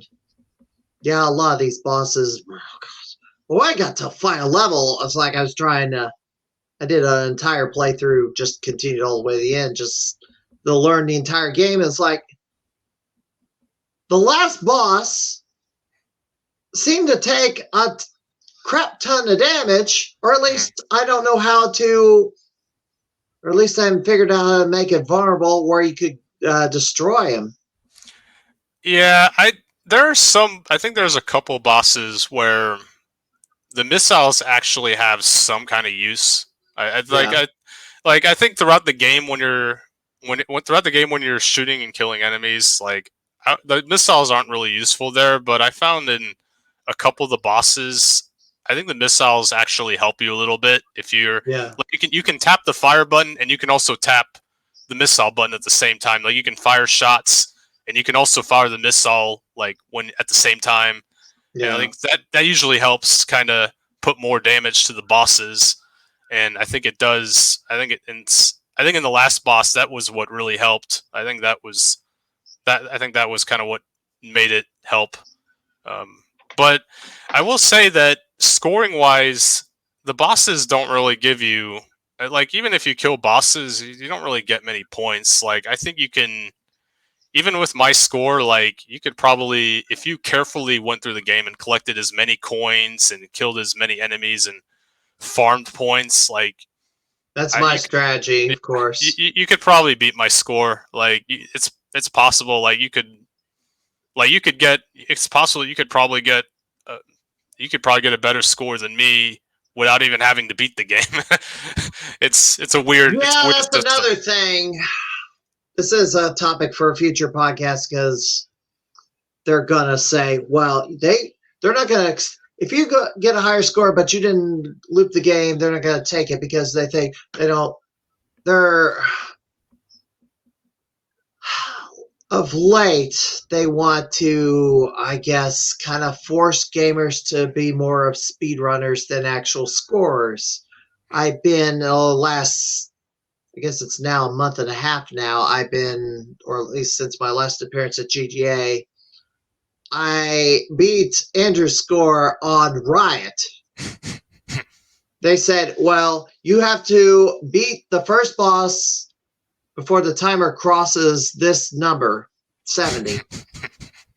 Okay, I did it. The problem is they want you to get all the way to the third boss before they'll accept the score, or at least that's how it's sounding right now. Nobody's beaten the third boss of the game yet. Andrew hasn't. I haven't either. I've gotten to the third boss. The last score I submitted was just 30 points higher than Andrew's score, but they have not put it in, and they have not told me why they have not put it in, or at least explained to me why they won't accept it, or at least they're just sitting on it. I'm going to be back up there, and I'm going to ask what that deal is. like, why won't you accept this score? You told me the rules I had to follow. I did the rules. It is kind of, I mean, if I have to jump through more hoops just to get a score, I mean, I might just flat out abandon the game entirely and not even bother playing it anymore. And I've done that with a few games already. Because, like, I'm not a speedrunner. Not a speedrunner. I play for score. I don't. It's a completely different type of player. And that's a topic for another day. And I want to. It's just a matter of me writing up what I want to say. And I'm probably going to do it as a Let's Chat episode instead of an interview episode if I get enough material together. But I got to type it out because I want to get my what I want to say perfect instead of do it off the cuff. Some of the time I can pull off the cuff, but other times not so much. And I'm kind of wired in such a way where I have to have structure to do something. If I have to do it do a free form or just on a whim, it's like it may not go well. And I'm stumbling around for words. But I'm curious, how are they gonna I know Hook is one of the recent games that the arcade brought out, and I know that in the game there's invisible walls that you can punch. And if you punch at the right spots throughout the game, like you can spawn either certain objects you can throw, you can spawn treasure chests, like you can get invisible treasure chests to appear if you punch like certain invisible spots in the game. I'm curious, like hidden items. Yeah, it's like hidden items. Like, but it's a glitch.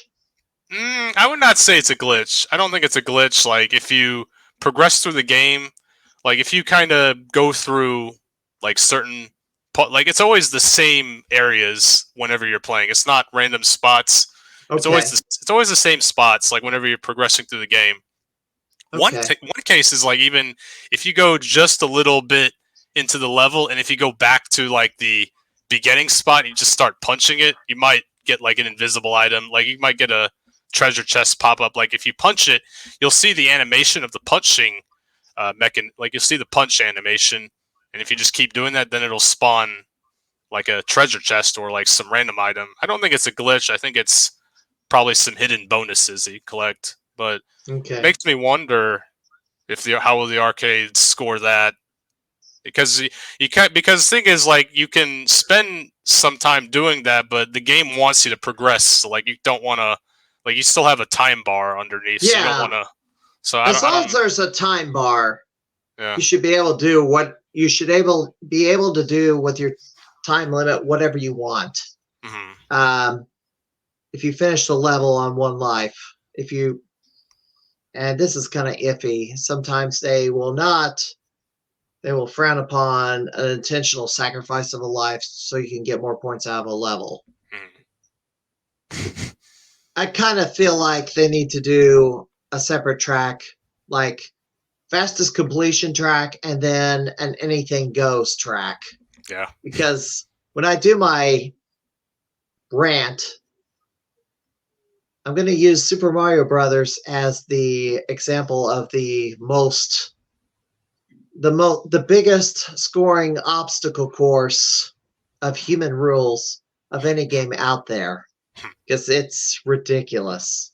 And I should point out who my next guest is, because the person with the house high on versus Super Mario Brothers at Galvin Ghost is this man, Jim Patzer. He will be the next guest on the Crimeycade on May the 2nd. And Wisconsin Gaming, I was trying to come up with a nickname for him. I don't know if he has a good nickname, but I just decided, since it's from Wisconsin, I'll just call him the Wisconsin Gaming Wizard. We'll see. He might tell me what his nickname is, but That'll be next week on the Crimeycade. One last thing before we do the roundtable. We did have a shootout at Dumb Records. It was Turbo. Mm-hmm. I wasn't that great at Turbo back in the day. I did. Every so often they pull out an arcade game and then have a high score competition. A previous one was Wizard of War. If I knew how to contact you, I would have had you come in to help me take the Mario Brothers contest. Yeah.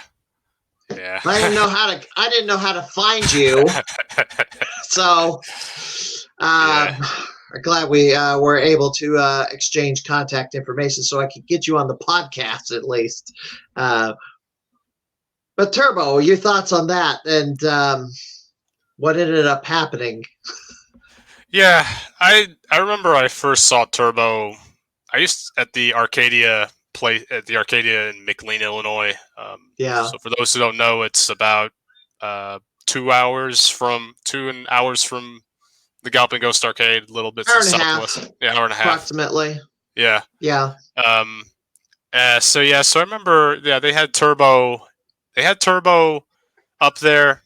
Like, I think I did some practice runs. Like, I thought it was not too bad. Like, it played well. I know the Galloping Ghost Arcade has Turbo as well, but like they have like the white stripe on your own racing car. I think it's like probably a memory corruption. Probably might be the issue. Oh yeah, the one at GGA has some of the cars are just one big white line. Yeah. I was gonna try and up my score there, and not quite playable. Yeah, it's it's not there yet. But then you contacted me about Dumb Records having the Turbo. I was like, I'd be happy to give it a shot. And came in Sunday and saw you immediately putting up scores, and it was really cool to be there. I only had that Sunday to do it. Like I think I just gave the best I could for a little bit. Then just kind of casually play the other games that Dumb Records has. I wanted to give it one more shot, but I think I just couldn't do it.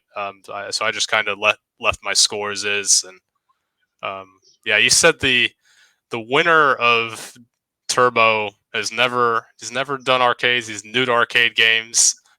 Relatively new, yes. Mitch Baker was the guy's name.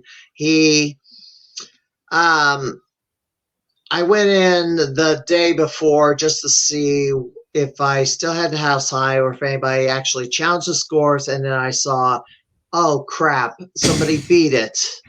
And it was somebody I didn't know. And so the last day I went in, I guess it was on a Friday because the tournament ended March 15th. So that was a Friday.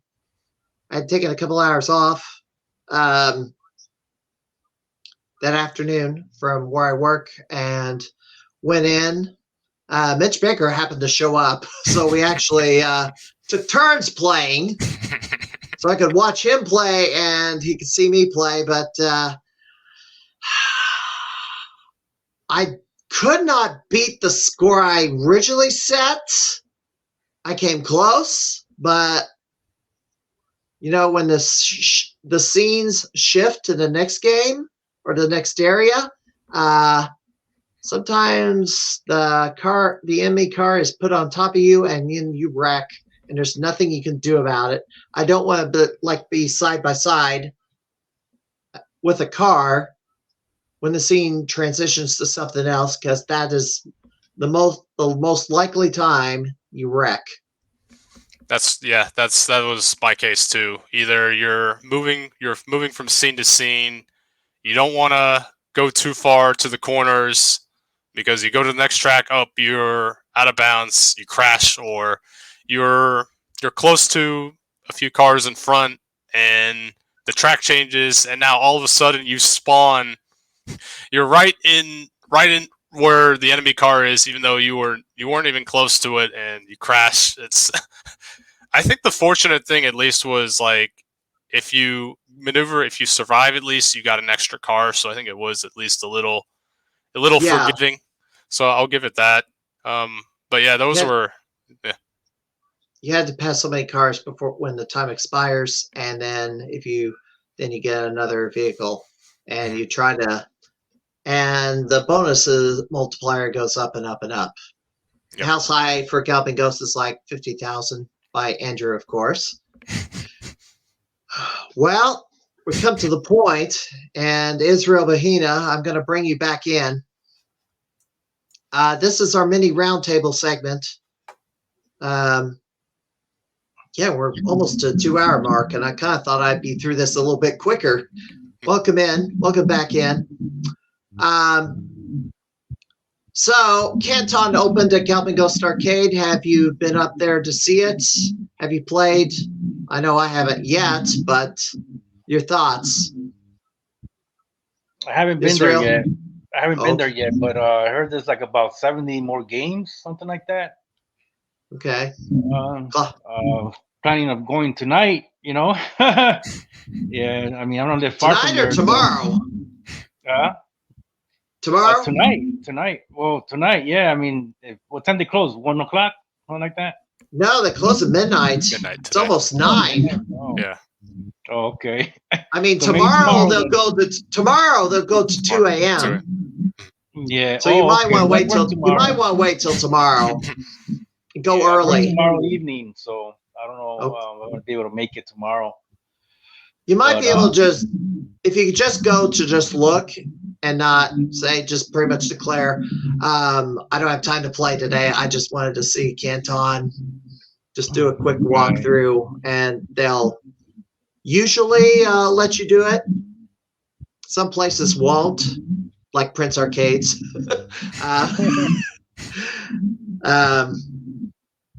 But yeah, I mean, there's videos online of the whole walkthrough too. But I'm kind of curious as to where they put other stuff, because they moved stuff from other buildings over to Canton.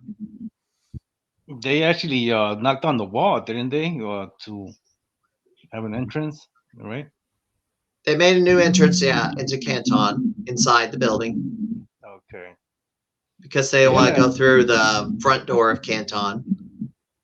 Yeah, I wanted to go yesterday, but I just hung out with friends. So, like I said, if I do it tonight, I might just spend maybe an hour there, which is not going to get my money's worth, No. Claudio, what do you think about Canton? I saw the expansion video. Like, it was really awesome to see that. I'll definitely can't wait to give it a shot next time I visit. I think some of the games that I saw, I think they were previously in the arcade. They just didn't have enough room. But to see the expansion it's awesome. Like they keep growing. It's Canton, then eventually the idea of having another floor that's going to be really amazing. Technically, there is another floor, but it is an apartment. Yeah. I kind of thought maybe if they require that apartment remodeled it, they could have it like kind of as a flop house for certain visitors who had to travel in from out of town, like me. So have like a living quarters. Kind of somewhere to crash for a little bit, to rest. Exactly. In between plays without having to go anywhere else. Go off site. It'd been nice. Maybe they'll do that with us when they build out the floors. We'll see. Just give us some little bits of space to chip in some money. Spend a night here, and that'd be amazing. Have a fridge and some. That would be awesome. Thoughts on? Oh, go ahead. They should buy that old Tony's restaurant across the street and arcade there. They're talking about Galloping Ghost restaurant or something. By the way, I did an April Fool's prank where Galloping Ghost expanded into pro wrestling since they have all those title belts. Oh, I was wondering where I put this. Galloping Ghost Wrestling, where I guess the GGA Hardcore title will be fought in the ring for real. And maybe, I don't know, I didn't put this in the joke, but the Mortal Kombat actors have a battle royal. They wouldn't perform fatalities on each other, but they'd have a real life Mortal Kombat in front of a crowd. Doc wasn't too thrilled with the joke because here's another April Fool's jokes. There's not so many good ones anymore because the ones that do get put out, they can't go all the way. It seems like we can't go all the way with a joke, or at least get the ones that will most indeed get a laugh because the joke may cause problems for somebody, which stinks. I mean, one of my jokes was alleged hack. I can't wave my fingers in front because I got the screen cropped. An alleged hack of Lethal Enforcers 2, where all the enemies had masks all over their faces. I kind of put it out there that they hacked the voices to basically mask shame people, and you're taking revenge on them. That didn't go over well with one person, at least. He threw a fit. I mean, I left Galvin Ghost's name out of the joke intentionally because it wasn't sponsored by them, because I just said, arcade operators across the country were getting these ROM hacks to install in their Lethal Enforcer 2 machines because they were sick of being confined in their houses and masked up all the time. This is a bit amusing, I thought. Devil and Tadre got out some of my frustration with it too, for that matter. Anyway, Gamer of the Year. Who do you think is going to get Gamer of the Year come anniversary? No idea? You. I don't know about that. We'll see. Okay, neither one. All right, T20. Are you going to air T20 this year? Yep. Claudio's in. Israel? T20? Yep. Yeah, I'm in. There might be one fighting game in. Well, there'll be at least one fighting game in this, probably, because Doc covers all the genres. Oh, okay. Yeah. I'm in. 20 games. We don't know what games they're going to be. It's whatever Doc pulls out of the vaults or off the arcade floor. He might do 20 new games like he did last year, but we don't know. And who knows what the side tournament is. Claudio, you did try to at least try to take me down in the side tournament to where you're that's where I've been landing every year lately. Thoughts on the side tournaments? You think you can take that? I was I think I was in a dead heat for third place. Like, I think it was a really close battle, but I think I fell to fourth. I just remember Space Zap being one of the side tournament games, and I was like, oh yes, I'm gonna do that. But then when I played it, I realized like the buttons were they got pretty rusty. So it was a lot more difficult to put up the score that I did a while ago. And I think my best score was like 255,500. That, I don't know, I just was in an adrenaline rush doing that score. And it just kind of go through as fast as I can, and I think after you get maybe 200,000 points, anything is just luck at that point as far as scoring. But I did get a personal best that tournament weekend. I don't know how much I got, but it was much higher than anything I had previously. Yeah. Predictions for T20? What do you think the side tournament will be this time? Maybe Funky Jet is one of the games, probably, or... Well, so the side tournament, there's a theme. Last year, it was Mini-Me, that is Cabarets. A previous year, it was Deuces Wild. Another one was Wrist Breaker, which is basically all rotary sticks. Another one was all Konami games. Go back further. I don't know. I'm not. There's one for all Data East games, I believe. I don't know. What do you think? What do you think could be a side tournament this time? I don't know. Or what would you like to see? I don't know.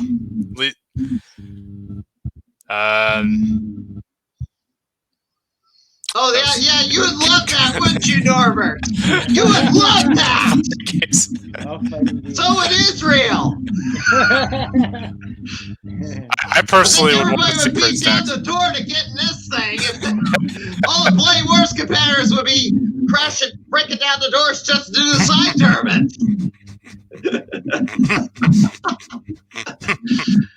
Oh my gosh. Anyway. Israel, what do you think? I don't know. Not sure. Not sure. I have a couple of ideas. I do want to. I've kind of thought they should have followed it up with the triple threat because there's like they had 2022, so they had to deuces all the way across. So 2023 would be the triple threat, all the games with a 3 in the title. But they didn't go that way. I've had a few other things in mind, like all movie games. So all the arcade games that were based on movie, like Street Fighter the movie would be in there. Hook would obviously be in there. Willow would be in there. Batman Forever would also be in there. And one other title. I know there's another. Now, it has to start out, it has to be directly based on a movie, not the other way around. If a movie comes out based on a video game, that wouldn't count. It'd have to be a video game directly based on a movie. Judge Dredd, yeah, that would count, actually. Yes. You misspelled it. Judge Dredd, yes, that would be another one. And a couple of choices on that one. Either the prototype or the shooting game.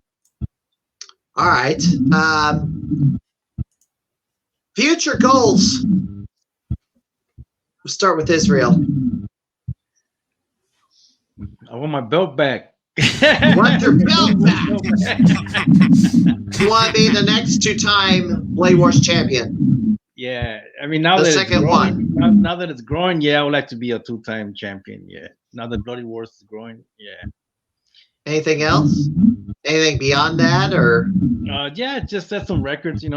Get more involved. Now that expansions out there, I mean, set some records. I mean, I think it's time.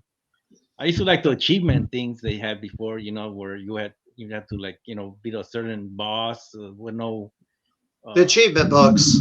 Yeah, those I used to do those. Those were fun. I had one. Yeah, I did that. I got enough to get a week pass. Yeah, he misses those. He definitely misses those. Claudio? My goals, I'd say, I'm just gonna keep putting more scores. I think I saw Tank Force the last time I was at the arcade, so I've been practicing that. I want to focus more on shmups and fighting games. I know fighting games is definitely my weakness, so I gotta start practicing that. That's for sure. Like I've casually played Power Stone. I've casually played Mortal Kombat. I never really dived deep into Mortal Kombat or Street Fighter. I really need to start practicing that. That's for sure. That's definitely my future goals. And T20, I'd just be happy if I'm in the top 10. If I have my best of 7 challenge, I hope I don't draw Power Stone again because JP Pitt somehow always draws Power Stone. I don't know how, but he keeps doing it. It's rigged. I don't know. Sheesh. What do you think game 1? Oh, go ahead. He said he calls himself the best Power Stone player out there. Yeah. Mm-hmm. What do you think Game 1000 is going to be? Let's see. Oh, wow.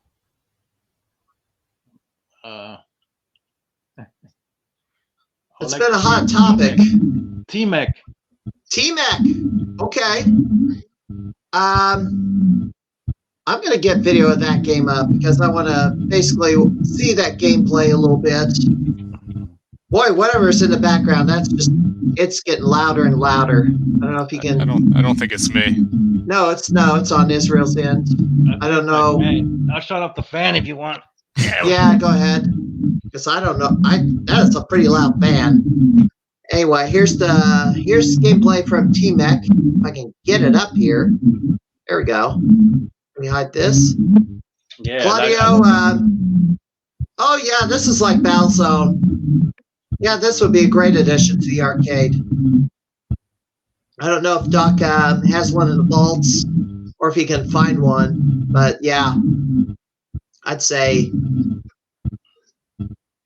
yes, find it. Yeah, this wouldn't be a bad choice. Claudio, what do you think? I feel like they want to. I'm probably just going to go with the safe pick. Maybe they do Dark Presence. I don't know. That's been a popular answer. Yeah. I don't know if Doc is going to do that. But Like I feel like at some point they're going to have to bring it in the arcade.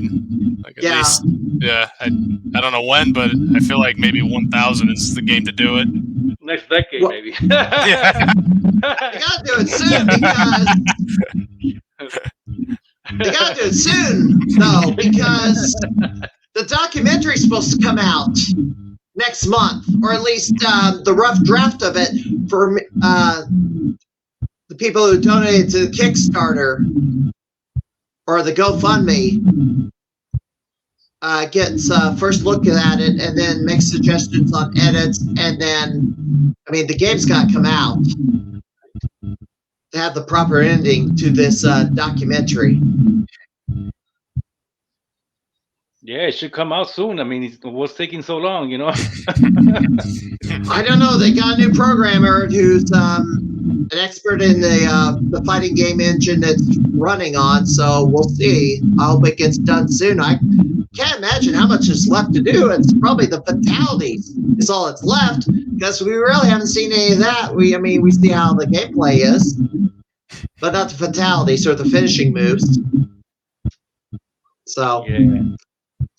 I've seen a little bit of it. I mean, it's got some cool characters, but I don't like the music. I mean, I wish it was more like post-apocalyptic type of music. You know what I'm saying? Well, Conquering Light will be the sequel, but Presence has to get out first. Okay. So Norbert fails. Thanks. Claudio should be in the next Play Wars tournament. You want to join us? Sure, I'll do it. Yeah, I think it's in June. I'll be happy to do it. Why not?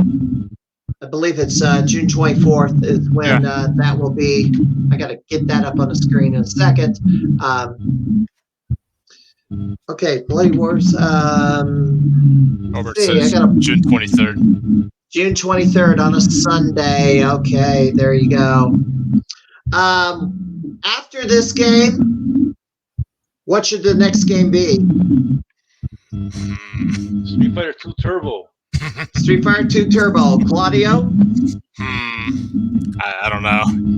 Not sure? Not sure. Okay.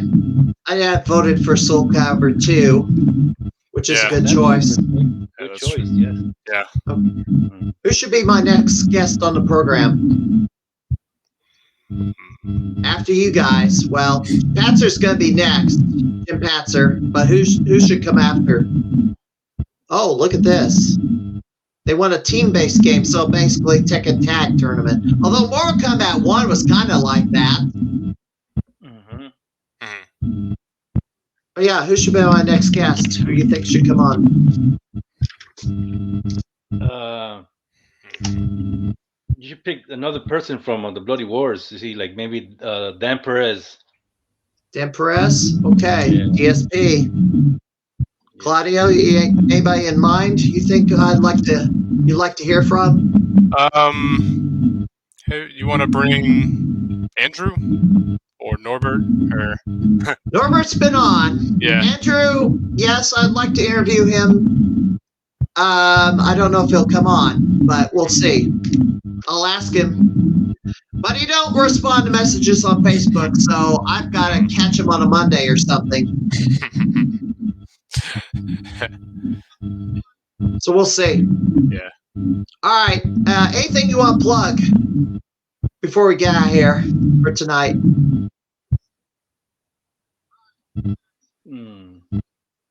Like anything coming up that you want people to know about? Let me see. I don't have anything else on my mind. Okay. I don't know. I mean, there's so many games out there. I don't know. All right. Fair enough. All right. Well, guys, I want to thank you both for coming into the Crimeycade tonight. Oh, yes. He wants to come on. He wants to go on JP's podcast now. Absolutely. Anyway, I want to thank you both for coming into the Crimeycade tonight. Been fun. Been a little different doing two guests instead of one. But I think I passed with flying colors doing this. So, all right. Any final words? Any final words? Let the gaming keep going. You know, the Academy goes. You know, let it grow. You know, get a different building now. There's been chatter about, well, why can't they get like I don't know, a former Walmart to move in there? Like, I don't know if there's one in Brookfield. I don't think there is one. I don't think Duck's gonna leave Brookfield. I don't think he would like to move to another town, but there's been people who've been trying to lure him out. But I think he's gonna stay because I think he likes Brookfield too much. Plus, he sank all that money into that building, so maybe I better keep it as it is for now. Just build another level. Yeah. For now. All right, Claudio, any final words? No, I'm just really happy to be here. Thanks for bringing me in, Steven. Like, yeah, I'm always gonna participate in the Galapagos Ghost Arcade every time I can. Can't wait to be there again, and I'm always open to taking in new events, putting up scores, practicing new games. Like, I love going there. It's always an adventure. It never stops. You just keep going. There's always something new. Like, we have a good community here. It's like I love it. Like I'll keep spending as much time as I can, and yeah, I'll keep going until as long as it keeps going. We just keep playing. All right. Well, thank you all for joining me tonight, and have a good night. Thank you for joining us. So next week, yes, my guest will be Jim Patzer, who, somebody's mentioned, why are you, don't bring up NFL Blitz. Well, of course I'm going to bring up NFL Blitz. That moment was something to behold, and I want to get his side of the story as to how he felt after that shock ending. And of course, I have had it has a little bit of a rivalry has developed between him and me of late. But I'll save those stories for next week here on the podcast. Until then, this is the Mad Conservative Cryfighter, Stephen Lucas. I hope to, secure this belt next Saturday. We'll see what happens. But until then, I hope to see everybody around the arcade soon. Now, I am going to raid a channel this time and see if it works. I'm going to raid Retro Gaming Live TV. I was a part of that program yesterday, so for those that are still with us, you might want to check it out for a little bit. But I'll see you again next time. Have a good night, everybody.